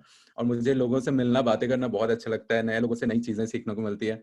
अभी मैंने शादाब सर को सुना, पीके मंडल सर को सुना, सर्वप्रिया मैम को सुना, तो मुझे बहुत अच्छा लगा कि मतलब एक डिफरेंट पर्सपेक्टिव मिला मुझे। सो ये बहुत सही है and I am glad to be a part of this and thank you so much. तो हम लोग अभी एक ना न्यू नॉर्मल में है, ठीक है, मतलब बहुत ही सडन चेंज आया हमारे कल्चर में और मुझे ये अच्छा लग रहा है कि बहुत ही जल्दी हमने इसको एक्सेप्ट किया। आई डोंट थिंक कि अभी से कुछ टाइम पहले इतना इजी होता हमें हमारे लिए इस सिचुएशन को हैंडल करना, जिस पे हम आगे भी बात करेंगे, लेकिन आई एम वेरी ग्लैड कि हमने बहुत अच्छे से इसको टैकल किया। एंड जो कल्चर है, मतलब according to Wikipedia, culture is an umbrella term which encompasses the social behavior and norms found in human societies as well as knowledge, beliefs, arts, etc. So ये इन सब में बहुत ड्रास्टिक चेंज आया, हमारी habits में बहुत ड्रास्टिक चेंज आया जब से डिजिटल मीडिया को हमने अडॉप्ट करना चालू किया है। एंड बहुत ही अच्छे तरीके से उसने ट्रांसफॉर्म किया है हमारे कल्चर को। जैसे कि सबसे पहले तो कोविड की जो सिचुएशन थी, मैं इमेजिन नहीं कर सकता कि वो कैसी होती है अगर हम डिजिटल मीडिया पे डिपेंडेंट नहीं होते तो, ठीक है। मुझे जो सबसे बड़ा कंसर्न लगता है वो ये होता है कि हमारी मेंटल हेल्थ को कितना हार्म होता, राइट। हाँ, अभी हम इतने लोगों से जुड़ पाए, हमारे फ्रेंड्स से, हमारे कॉलेज फ्रेंड्स से, अभी हम जूम कॉल से जुड़ पाते थे एंड वो सारी चीजें। मैं ये सोच रहा हूँ रोज मैं अगर अपने घर वालों का चेहरा देखता तो मैं खुद पागल हो जाता हूँ। तो ये सिचुएशन ऑकर हो जाती एंड वो बहुत ही गलत हो जाता। तो मेंटल हेल्थ के लिए बहुत ही हेल्प किया है डिजिटल मीडिया ने कोविड की सिचुएशन पे। एंड डेटा स्पीड का मुझे आजकल बहुत अलग सा लगता है, क्योंकि एक जमाना था जब हम 1 GB में पूरा महीना निकाल देते थे, लेकिन अब हमें एक दिन के लिए भी 1 GB बहुत ज्यादा कम पड़ता है, क्योंकि हम बहुत ज्यादा अब ज्यादा इंफॉर्मेशन लेने के लग गए हैं डिजिटल मीडिया से। पहले हमें ये सोचना पड़ता था जब एक महीना पूरा रहता था कि इंस्टाग्राम अगर हम खोलेंगे ही तो उसी में 150 MB चला जाएगा, तो इंस्टाग्राम हम यूज ही नहीं करते थे उतना ज्यादा। जब से हमें मिला डेटा मिला कि ठीक है 1 GB per day we can use, या फिर उससे ज्यादा हम यूज कर सकते हैं, तो चीजें आई। देन फिर उसके बाद डेटा प्राइवेसी बहुत बड़ा अभी कंसर्न है जब से व्हाट्सएप वाली कंट्रोवर्सी हुई है, ठीक है।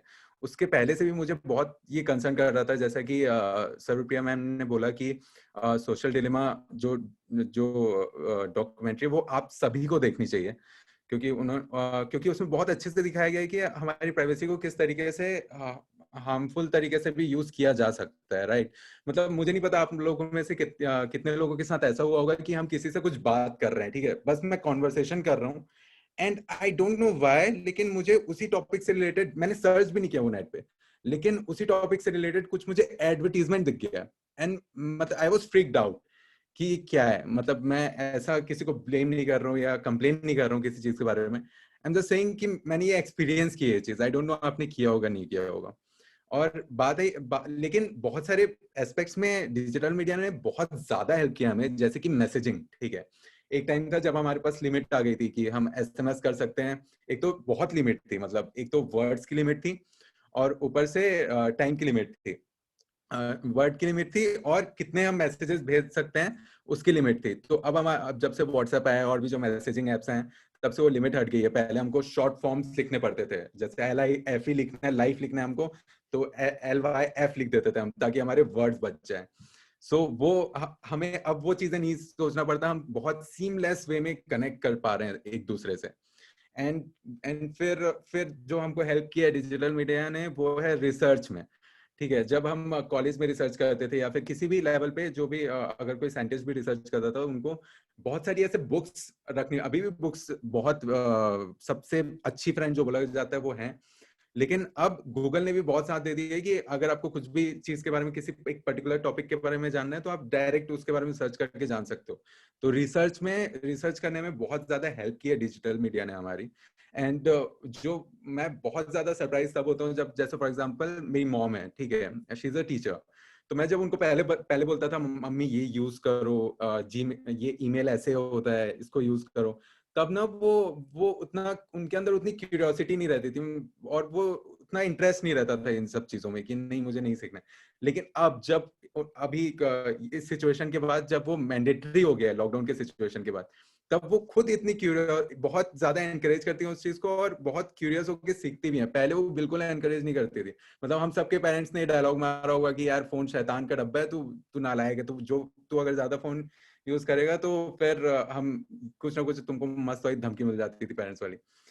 लेकिन अब मुझे अच्छा लग रहा है कि इतने क्यूरियस होकर यूज कर रहे हैं, जो भी हमारी पिछली जनरेशन है वो जानने की कोशिश कर रही है डिजिटल मीडिया की चीजों को। मेरी मम्मी ने मेरे को बोला कि अब मैं इंस्टाग्राम पे उनकी फ्रेंड्स आ गई है तो मुझे भी इंस्टाग्राम पे आना है, कैसे होता है क्या होता है, तो मुझे भी मजा आता है उन्हें सिखाने में।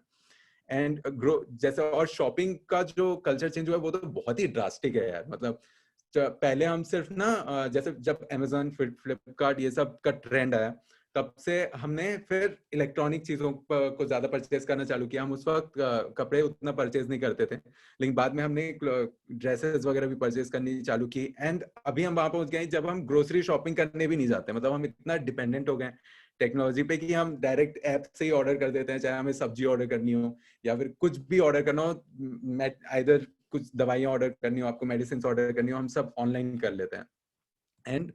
एंड जिस चीज में और सबसे ज्यादा हेल्प किया डिजिटल मीडिया ने हमारा वो है एजुकेशन, ठीक है। अभी एक ट्रेंड चल रहा है कि जैसे फॉर एग्जांपल अभी एक श्वेता प्लीज म्यूट योरसेल्फ, तुमने देखा होगा, वो एक ऑनलाइन क्लास से ही लीक हुआ। आई थिंक कि मतलब डिजिटल मीडिया ने श्वेता की लाइफ खराब कर दी भाई क्योंकि अगर मतलब अगर ये जूम कॉल्स वगैरह पे चीजें नहीं होती तो शायद श्वेता नहीं फंसती इस चीज पे। जिनको ये ट्रेंड पता है वो लोग इस चीज से रिलेट कर पाएंगे। एंड लेकिन एजुकेशन इसके बाद ऑनलाइन क्लासेस बहुत बहुत ज्यादा मतलब ऑनलाइन क्लासेस ने बहुत ज्यादा हेल्प किया कोविड की सिचुएशन में। आई डोंट थिंक कि अगर ऐसा कुछ मीडियम ऐसे मीडियम्स नहीं होते जिनके थ्रू ये पॉसिबल हो पाता, जैसे गूगल क्लासरूम्स है जिसमें मतलब जैसे मुझे इसलिए पता है क्योंकि मेरी मॉम एक टीचर है, तो उसमें बच्चे होमवर्क डालते हैं, उसी में पूरा असेसमेंट होता है। मतलब बहुत ही एक जो वर्कफ्लो है वो नहीं पता हमेशा से था, हम यूज नहीं करते थे, लेकिन अब हमने बहुत जल्दी से अडॉप्ट कर लिया। मतलब जो एक ग्रेजुअल चल रहा था सिचुएशन कि हम धीरे धीरे अडॉप्ट कर रहे थे, वो हमने बहुत जल्दी अडॉप्ट कर लिया। एंड जो शादाब सर ने पोस्चर की बात की उससे मैं इसलिए रिलेट कर पाया क्योंकि रिसेंटली मैं मुझे ना बैक पेन बहुत ज्यादा हो रहा था क्योंकि मेरा पूरा काम इसी का है। मतलब I am a digital influencer, तो मुझे एनी टाइम या तो लैपटॉप में रहना पड़ेगा कंटेंट क्रिएट करने के लिए, या तो मोबाइल में रहना पड़ेगा कंटेंट क्रिएट करने के लिए, पोस्ट करने के लिए, चेक बार बार जो सर ने बात की बार बार स्क्रॉल करने के लिए कितने लाइक्स है, एकदम वो सारी चीजें करने के लिए, तो एकदम ऐसे डिजिटल सेटिस्फेक्शन लेने के लिए। तो ना मैंने गूगल पे सर्च किया कि आई हैव बैक पेन। कभी कभी ना गूगल बहुत हेल्पफुल है, कभी कभी गूगल डरा देता है। ठीक है, मैंने सर्च किया उसमें आया कि back pain is a symptom of corona. मैंने बोला क्या? मैं इतना टेंशन में आ गया, मैंने बोला यार मेरे को अभी तुरंत मुझे अपने डॉक्टर के पास जाना पड़ेगा। तो डॉक्टर ने मुझसे पूछा कि आप कितना मोबाइल और पीसी यूज करते हो, तो मैंने बताया मेरा काम उसी का है, इतने घंटे में यूज करता हूँ। तो उन्होंने कहा कि it is the main reason for your back pain, तो आप पोस्चर सही रखो, बीच बीच में आप एक्सरसाइजेस करो। उन्होंने कुछ एक्सरसाइजेस बताई, तो मैं बहुत रिलेट कर पाया इस चीज से, और इस चीज का हमें ध्यान भी देना चाहिए जब भी हम हमारा अगर काम इससे रिलेटेड है। और ऑब्वियसली अगर आप एक मीडिया पर्सन है तो ऑब्वियसली आपको कनेक्टेड रहना ही पड़ेगा मोबाइल के थ्रू, हर किसी को रहना पड़ता है, लेकिन एक मीडिया पर्सन को क्योंकि इंफॉर्मेशन लेनी भी होती है, एनालाइज करना होता है, रिसर्च करना होता है, उसके लिए एनी टाइम आपको डिजिटल मीडिया पर रहना बहुत ज्यादा जरूरी हो जाता है। बात करूं मैं एंटरटेनमेंट इंडस्ट्री की, हर किसी का एक अलग पर्पस होता है ना कि डिजिटल मीडिया को यूज करने का। तो अगर एंटरटेनमेंट इंडस्ट्री की बात करूं तो जैसे फॉर एग्जांपल पहले बॉलीवुड था, ठीक है, तो अभी भी है, सॉरी अभी भी बॉलीवुड है, लेकिन जो पहले क्या होता था, जो सुपरस्टार्स की मूवीज होती थी, ठीक है, कुछ सुपरस्टार्स थे जिनकी मूवीज होती थी वो बहुत ज्यादा ऐसे पॉपुलर चलती थी और उसको ज्यादातर लोग देखने जाते थे। जब से ओटीटी आया, जैसा कि मंडल सर ने बात की, जैसे ओटीटी प्लेटफॉर्म्स आए उसके बाद से कंटेंट को और ज्यादा इंपॉर्टेंस देने लग गए लोग। मतलब तब बहुत सारी ऑडियंस को समझ में आया, अच्छा मतलब ऐसा भी कंटेंट होता है, राइट। फिर लोगों को अच्छे कंटेंट की आदत लगना चालू हो गई, शायद इसलिए बहुत सारे सुपरस्टार्स की मूवीज और या फिर वेब सीरीज इसमें पिट गई ओटीटी प्लेटफॉर्म्स पर, क्योंकि लोगों को अच्छा कंटेंट लेने की अब आदत हो गई है। तो अब लोग सुपरस्टार से ज्यादा आई थिंक कंटेंट को ज्यादा इंपॉर्टेंस देने लग गए हैं। और तो और एम्प्लॉयमेंट की अगर मैं बात करूं तो जो भी जैसे फॉर एग्जांपल आज से कुछ टाइम पहले हम किसी भी बच्चे से पूछते थे कि तुमको क्या बनना है, तो वो बोलता था कि पुलिस बनना है, डॉक्टर बनना है। मेरी 7 साल की बहन है छोटी, ठीक है, वो यूट्यूब देखती है, मैंने उससे पूछा, मैं शॉक हो गया, उसने ये बोला कि मुझे ब्यूटी ब्लॉगर बनना है। मैंने बोला क्या? तो आई वॉज वेरी शॉक्ड कि यार इतना ड्रास्टिक चेंज कैसे आ रहा है।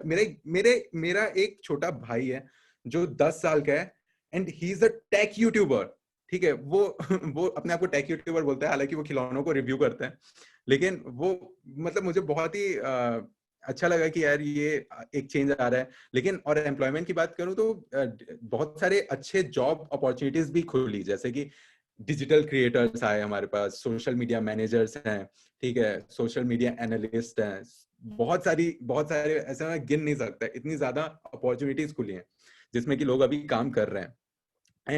एंड सबसे ज्यादा मुझे जो चीज अच्छी लगती है वो है कि आप अब अपना टैलेंट बहुत इजीली शोकेस कर सकते हो दुनिया के सामने। आपको किसी ऑडिशन के लिए वेट करने की जरूरत नहीं है कि नहीं अगर मैं सिंगर हूं तो मेरे को इंडियन आइडल के ऑडिशन का वेट करना है, अगर मैं डांसर हूं तो मुझे इस डांस शो का वेट करना है।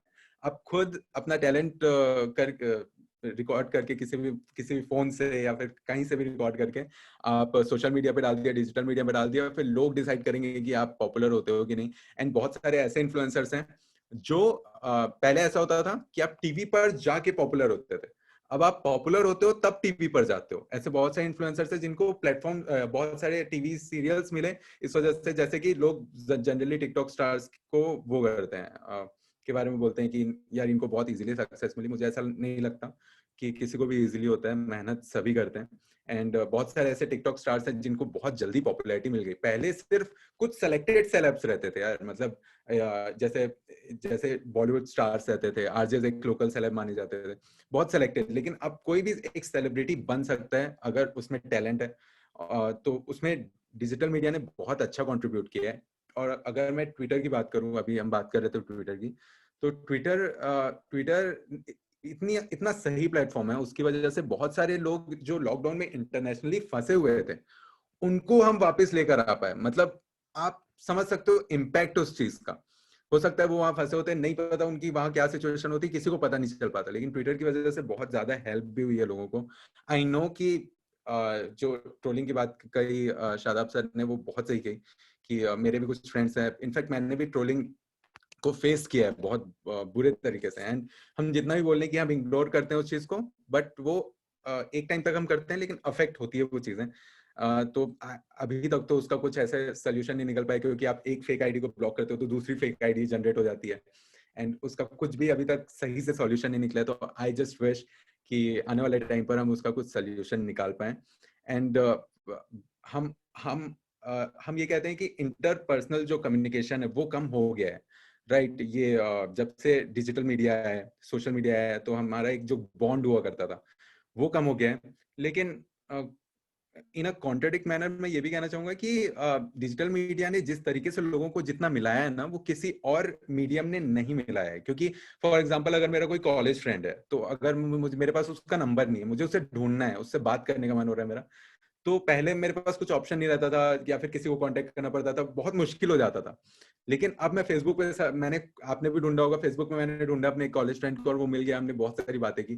तो digital media removes the barrier of distance and time, ठीक है। मतलब अब आपके पास कुछ ऐसे बैरियर्स नहीं है जिससे आप कम्युनिकेट ना कर सको। तो इंटरपर्सनल कम्युनिकेशन कम हुआ है वो एक अलग बात है, लेकिन बढ़ा भी है।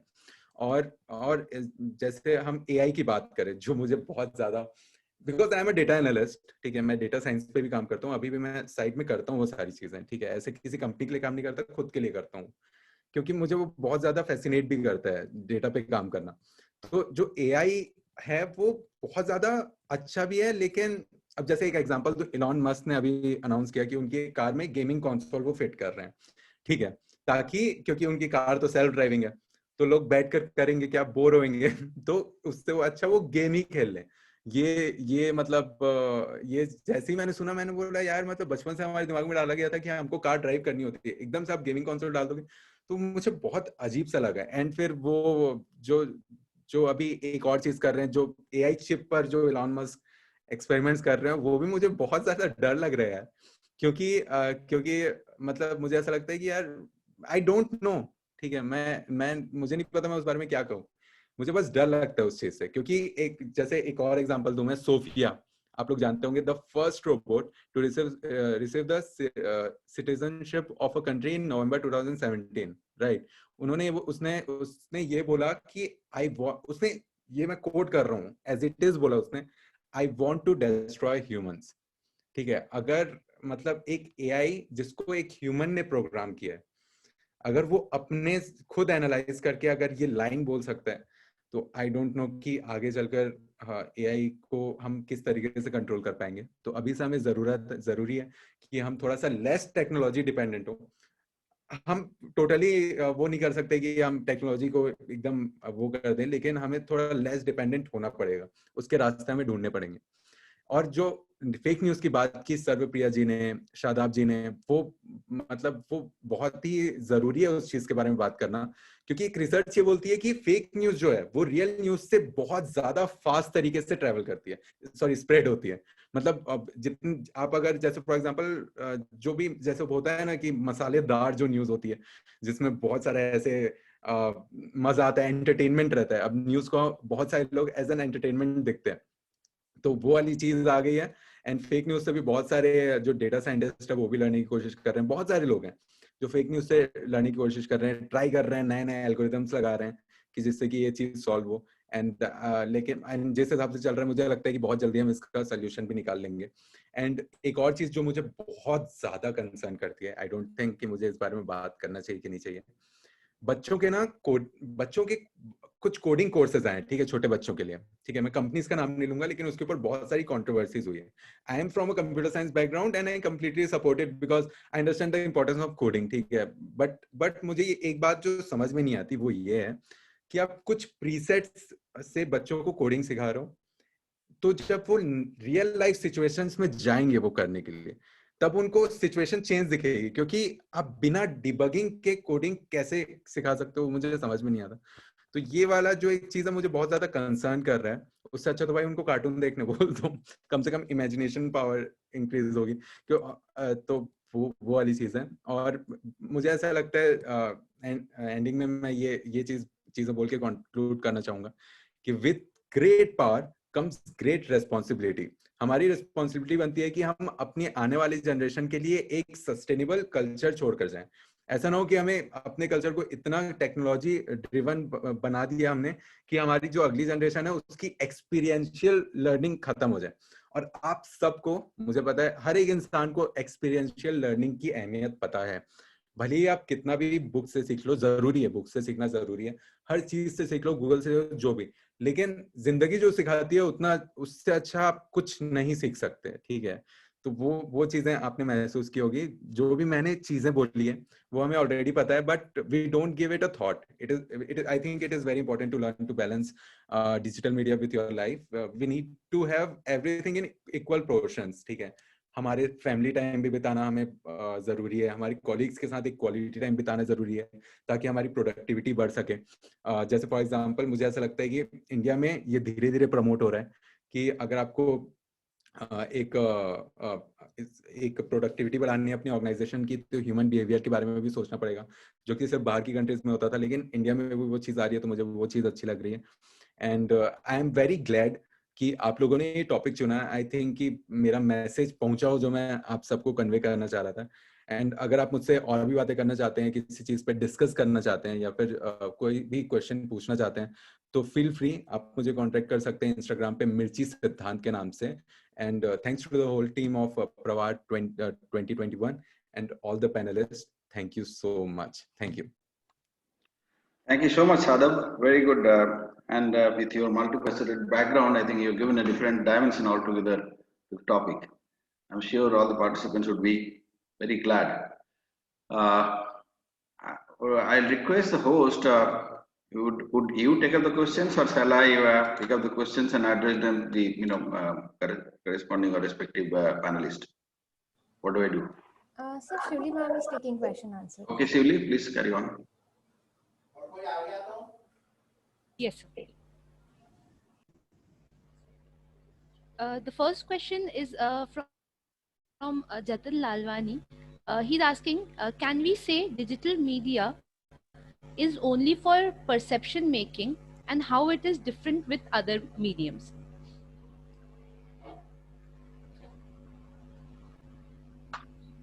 Who should take it? This is a common thing to, he hasn't mentioned for, I think he's asked it in a common sense. Okay. Well, nobody's coming forward, so I'll pick up Sarvapiriya's name. Can you please repeat the question? Yes. Can we say digital media is only for perception making, and how it is different from other mediums? I agree to it for some extent, because मतलब digital media तो बहुत ही बड़ी चीज हो जाती है, जिसमें बहुत सारे एरियाज कवर हो जाते हैं जिनके बारे में मैंने बात की।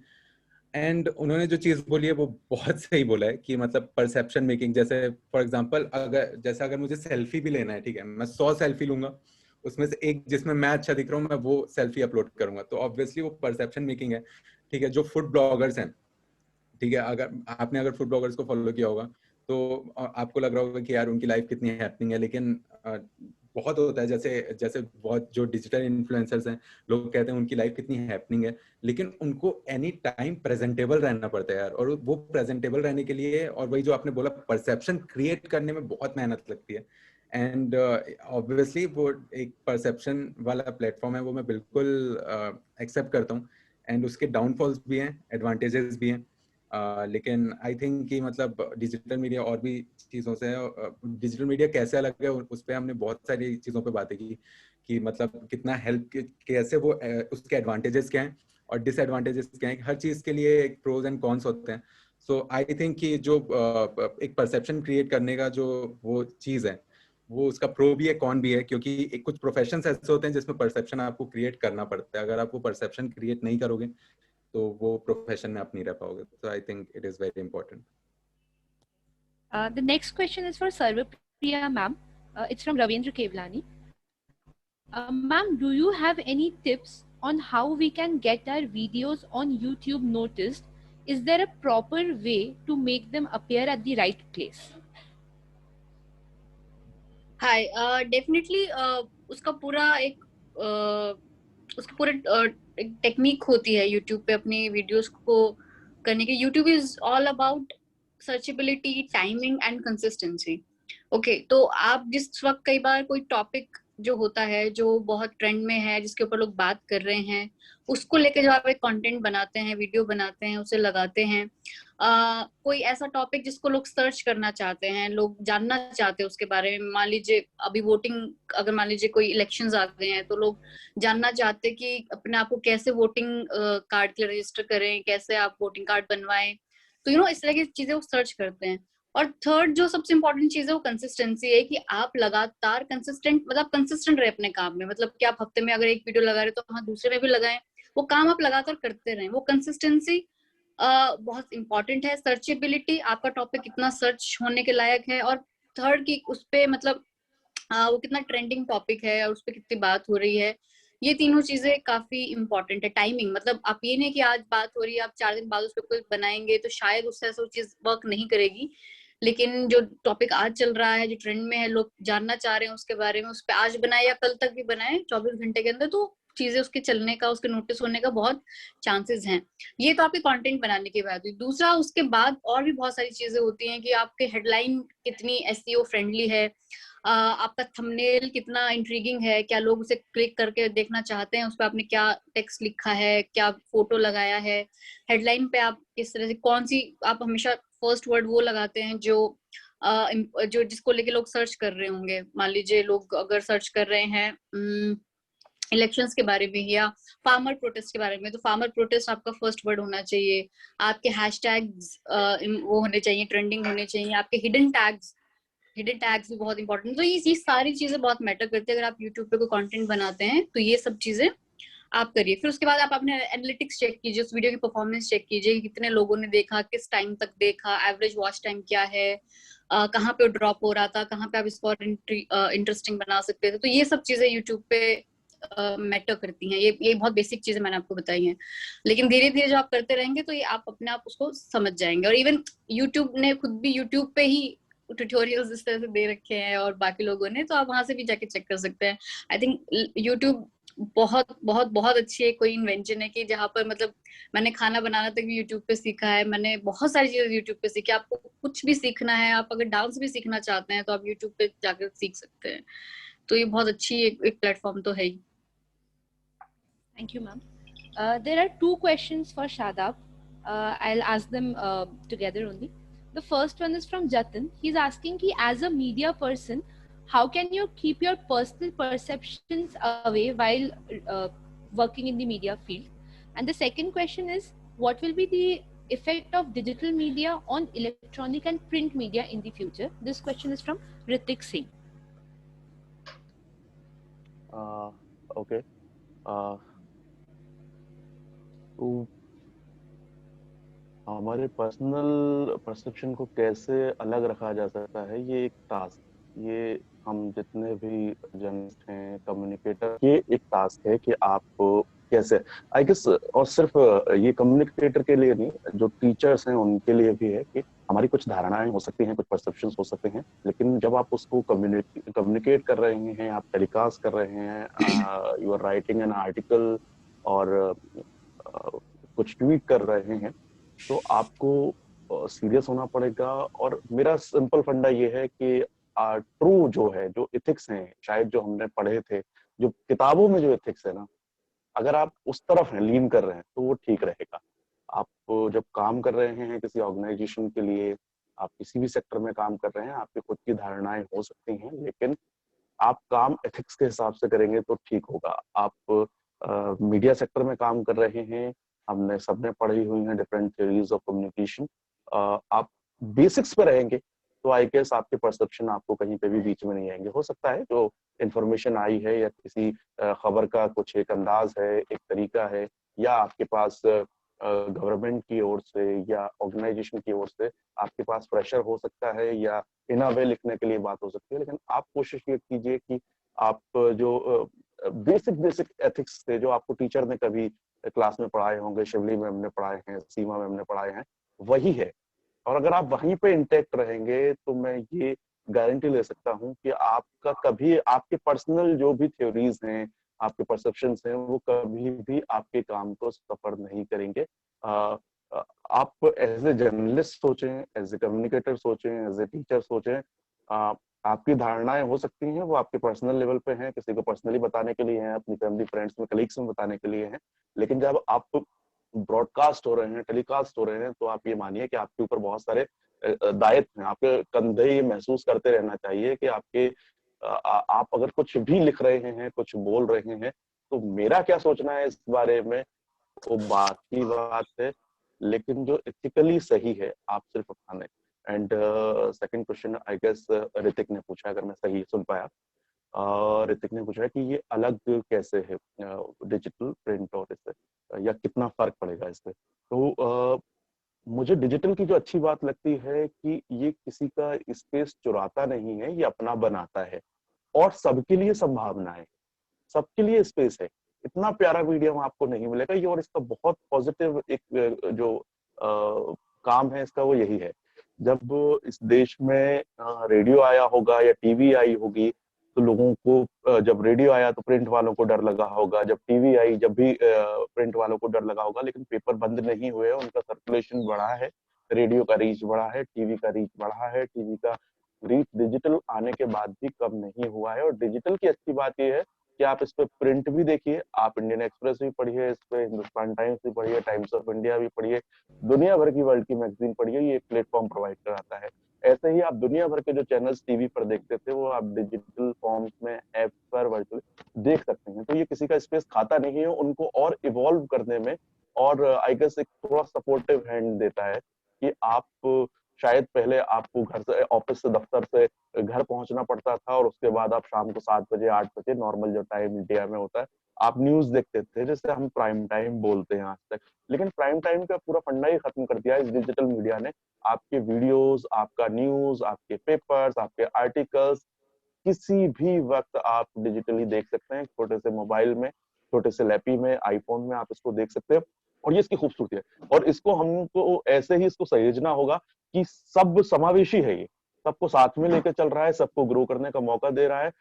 जो प्रिंट के पेपर, शायद अगर मैं एग्जांपल ले लूं, जब हम छोटे थे, जब हम 9th-10th में पढ़ रहे थे, तो 9th और 10th मैंने भिंड से किया है, यही मध्य प्रदेश से, और यहाँ पर जब हमारे हिंदू का जो एडिशन आता था वो एक दिन बाद हमारे पास पहुंचता था, और हम एक दिन बाद पढ़ते थे। पापा का वो टॉर्चर होता था कि ये हिंदू पेपर पढ़ना है, आपको एडिटोरियल सेंस आएगा, दुनिया के बारे में जानकारी मिलेगी।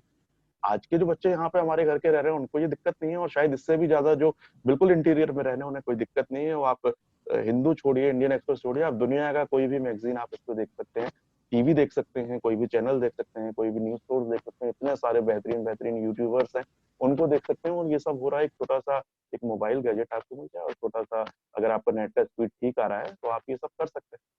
आई गेस ये सबको बढ़ावा दे रहा है, और डिजिटल किसी के लिए खतरा नहीं है, डिजिटल सबको साथ में लेके चल रहा है, डिजिटल बढ़ेगा और आपको भी आगे बढ़ने के लिए मौके देगा। Thank you, Shadab. Again, there are two questions for RJ Siddhant. I'll combine them and ask.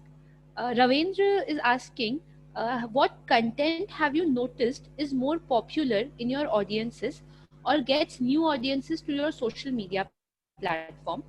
And there's a question from Srushti Joshi. Where do you see radio in coming years?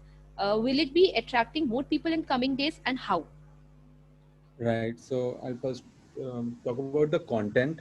तो मैं कुछ time पहले तक मेरी अभी 2 profiles आपको दिखेंगी जब आप इंस्टाग्राम पे जाओगे।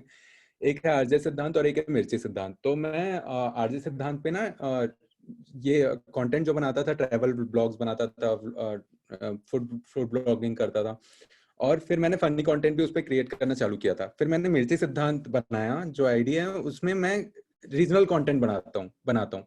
एंड मतलब मैं एक इंसान हूँ जो मैं पहले, आज से 1.5 साल पहले मुझसे कोई पूछता था रीजनल कंटेंट के बारे में, तो मैं ये बोलता था कि यार रीजनल कंटेंट की ना रीच नहीं है उतनी, मतलब जितनी रीच हम ये हो सकती है। लेकिन अभी मेरा पर्सपेक्टिव बहुत चेंज हो गया है, क्योंकि अभी मैं आई एम फ्रॉम छत्तीसगढ़, ठीक है, और यहाँ पर उतने ज्यादा कंटेंट क्रिएटर्स नहीं थे जो रीजनल कंटेंट पे बना रहे थे वीडियोस। तो मैंने बनाना चालू किया, ठीक है। मैंने मैंने पब्लिक के जो इमोशंस हैं उस पर काम किया। जैसे हम छत्तीसगढ़ी ना बहुत ऑफेंड हो जाते हैं जब जब जैसे अगर कोई बोल देता है कि अच्छा छत्तीसगढ़ ये कहाँ है करके, ठीक है। बहुत लोगों को पता नहीं होता, क्योंकि बहुत ही एक यंग स्टेट है। तो छत्तीसगढ़ ये कहाँ है, फिर लोगों को मतलब न्यूज से एक परसेप्शन क्रिएट हो जाता है कि यार यहाँ तो अच्छा वो नक्सलाइट रहते हो। मैं बोला नहीं भाई, मैं उनके साथ नहीं रहता। तो ये होता है। या फिर कुछ लोग जो थोड़ा पढ़ लेते हैं उनको पता होता है कि धान का कटोरा है ये कहा जाता है छत्तीसगढ़ को। तो ये चीज फेस करनी पड़ती है। तो इन सब चीजों पे मैंने वीडियोस बनाने चालू किए, जो कि लोगों के डायरेक्ट जाकर दिल पे लगा, क्योंकि वो दिल से निकला भाई, वो इमोशन दिल का था। तो इन वीडियोस पे मेरे अराउंड 1.5 लाख से 2 लाख व्यूज आए। राइट, अभी मेरे बहुत सारे वीडियोस हैं जो 1.5 लाख व्यूज पार कर चुके हैं, बहुत सारे वीडियोस 60,000 व्यूज पार कर चुके हैं।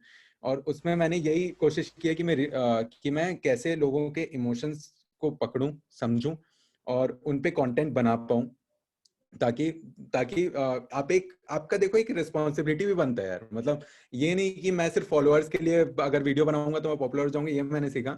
आपकी एक रिस्पॉन्सिबिलिटी बनती है लोगों के लिए, ठीक है।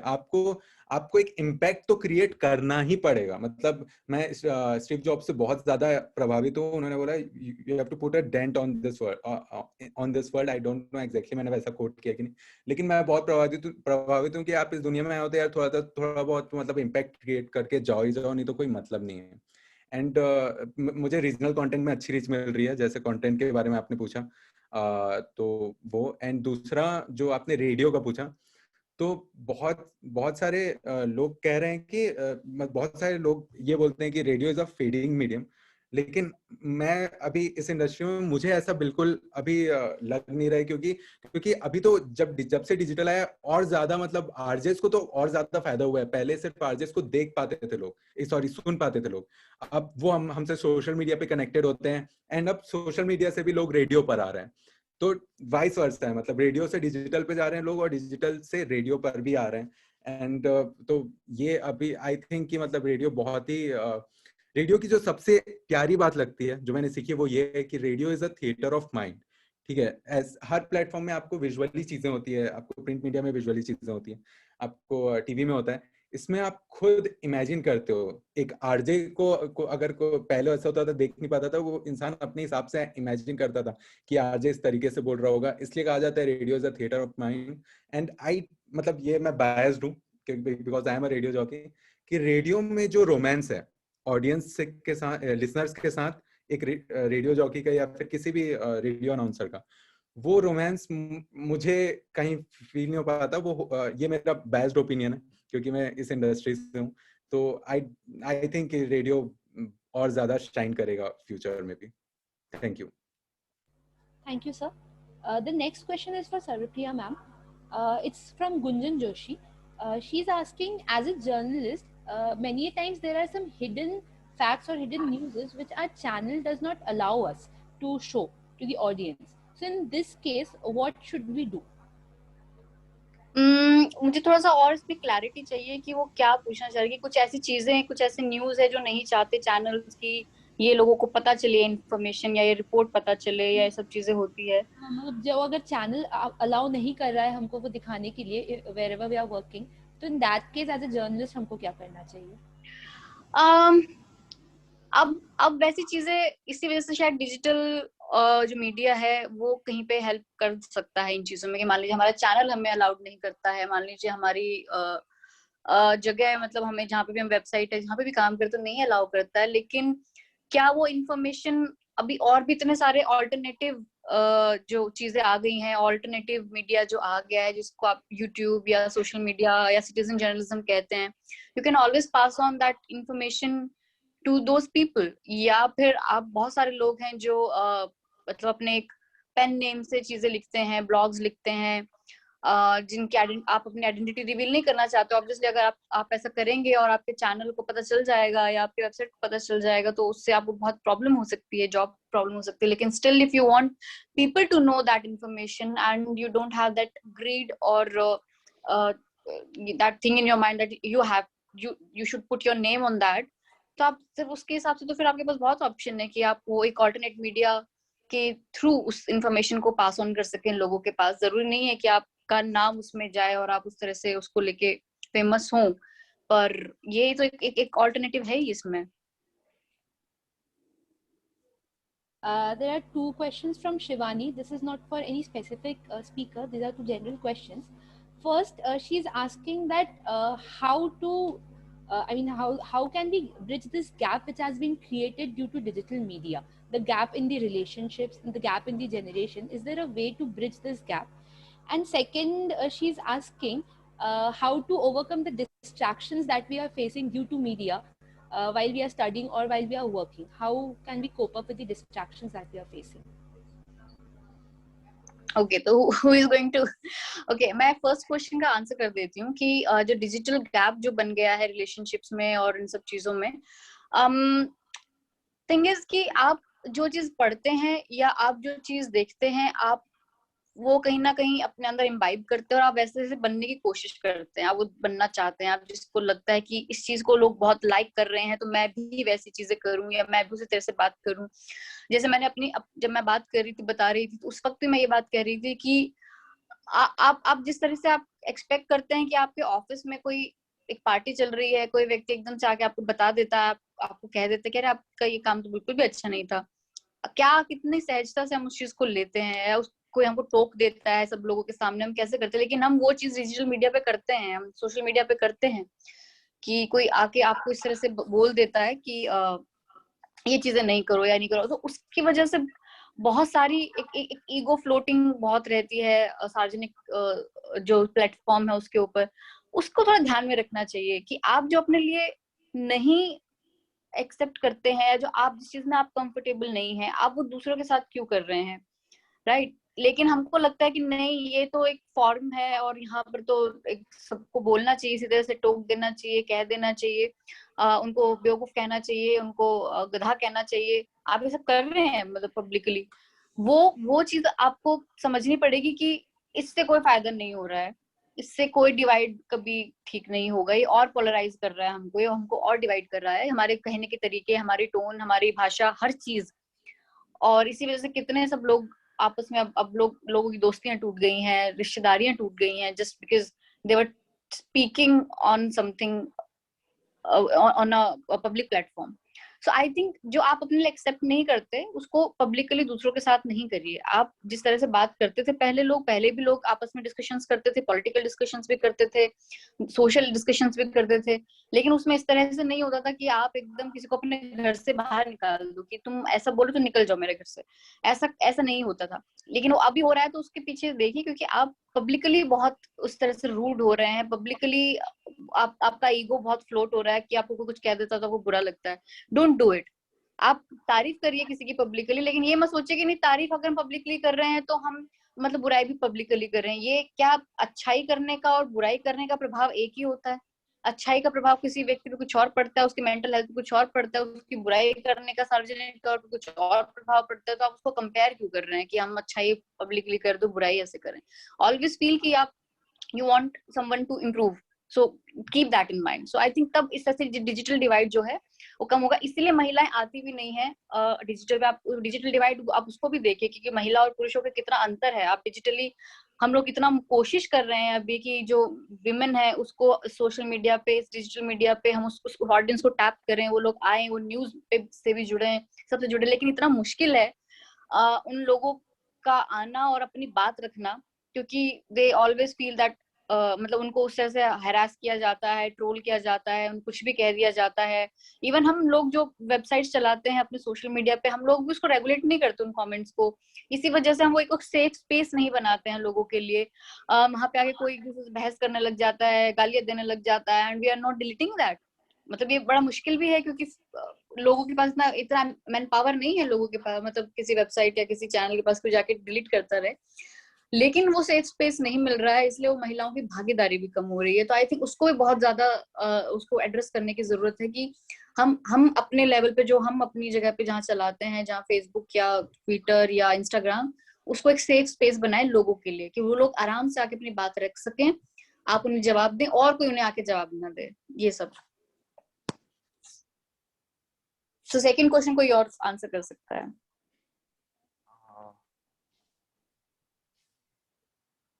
सेकंड क्वेश्चन अगर मैंने ठीक सुना है तो यही था कि कैसे डिस्ट्रैक्ट ना हो। तो मैं इस पे यही कह सकता हूँ, छप्पन दुकान जाकर बहुत अच्छी अच्छी चीजें मिलती हैं, अगर आप वहाँ पे वो खाएंगे तो मैं बता रहा हूँ डिस्ट्रैक्ट नहीं होंगे और आपका एक टेस्ट भी डेवलप होगा। बट जोक्स अपार्ट, मेरा खुद का जो पर्सनल फंडा है कि मैं डिस्ट्रैक्ट नहीं हूँ। कभी हो जाता है, कभी नहीं हो पाता है, फेल हो जाता हूँ इसमें, लेकिन वो विल पावर है। अगर आप अपना विल पावर शो करेंगे तो आप बिल्कुल सोशल मीडिया से, डिजिटल मीडिया से जितना आपको लेना है आप लीजिए। आप वहां पर जबरदस्ती नहीं दीजिए, उस टाइम को खराब मत कीजिए। और मैं ये अपने पर्सनल एक्सपीरियंस से कह सकता हूँ। आप अगर मेरे फेसबुक पेज पे जाएंगे तो आप ये पाएंगे कि पिछले 2 साल से आई गेस, शायद मुझे अगर सही याद है तो मैंने एक कमेंट भी वहां पर नहीं किया है। कभी कभी बीच में जाके बस चेक करता हूँ कि किसी का बहुत जरूरी चीज तो नहीं आई हुई है, वो मैसेज में भी आ जाता है। अदरवाइज वो सिर्फ विल पावर है, क्योंकि बहुत सारे रिश्ते खराब होते हैं, बहुत सारे नेगेटिव एनर्जी आती है। और जिन लोगों से आप जानते हो पर्सनली कि ये बहुत अच्छे लोग हैं, लेकिन वो सोशली आपको उनका एक अलग चेहरा नजर आता है, आपका चेहरा उनको अलग नजर आता है और इनसे डिस्ट्रैक्ट होता है। बहुत सारी अच्छी चीजें हैं, जैसा मैंने बताया था कि ये केमिकल है और ये आपको इंस्टेंट हैप्पीनेस देता है, इसलिए आप बार बार जाते हैं, बार बार चेक करते हैं व्यूज बढ़े कि नहीं बढ़े, किसने क्या कमेंट कर दिया। इस फ्रेंड ने तो मेरा स्टेटस देख लिया था लेकिन इसके बाद इसने इस पे कमेंट नहीं किया है। इस बात को लेकर झगड़े भी हो जाते हैं, एक दूसरे से मनाई भी हो जाती है।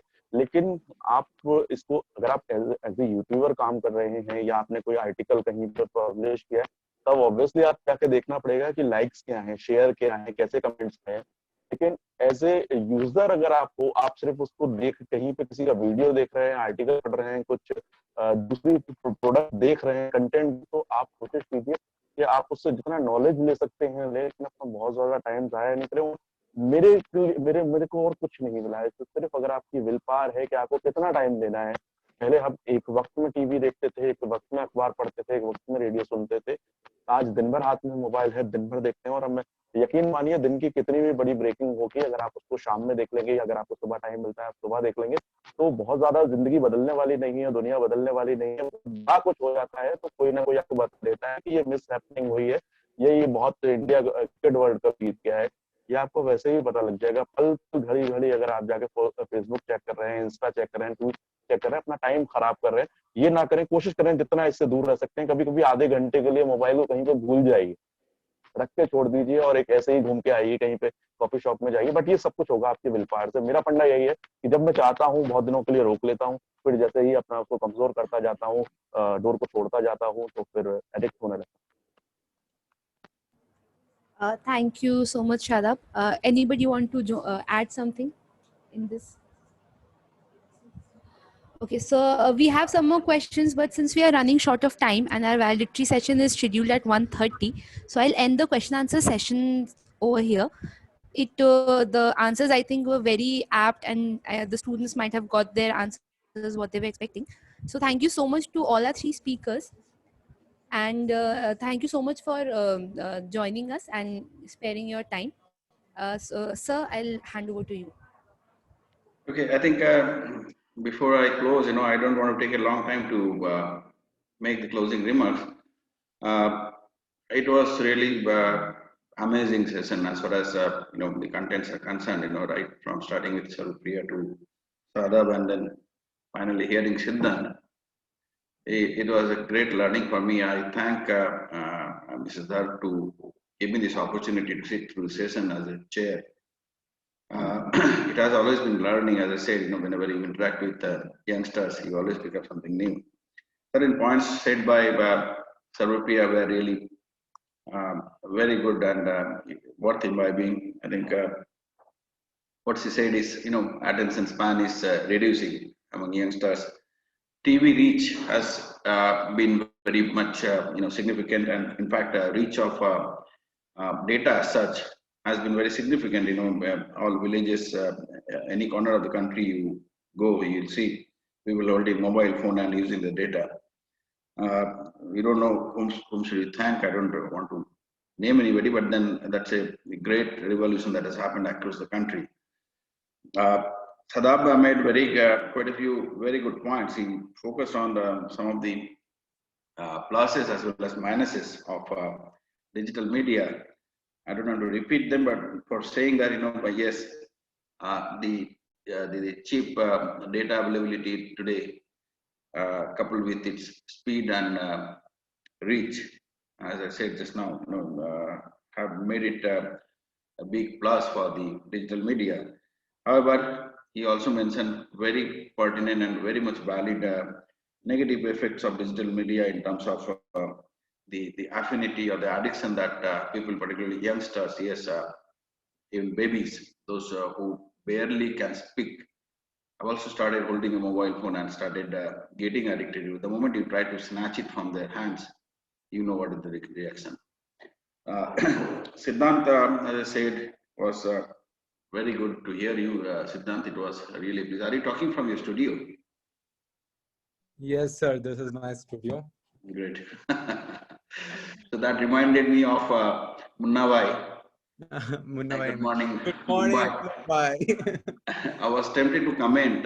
Was it that particular film which made RJ as a lucrative or very passionate kind of profession? Maybe you would know better. True. Yes, you threw light on experiential learning as well, which we in human resources we teach. I am just not able to stop myself, but to remind you of the Chinese saying.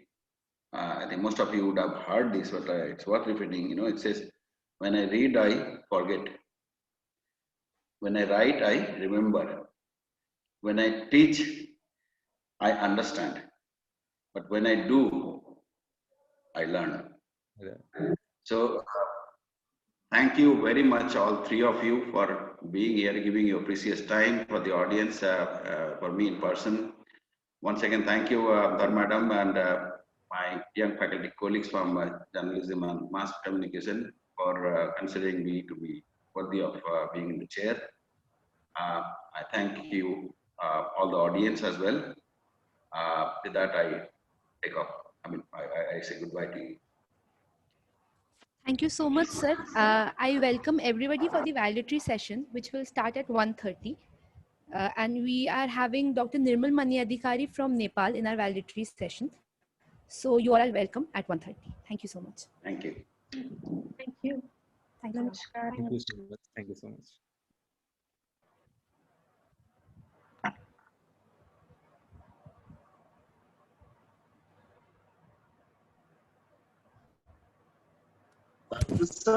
Meeting and कर दीजिए. Okay, ma'am. Okay. Thank you, sir.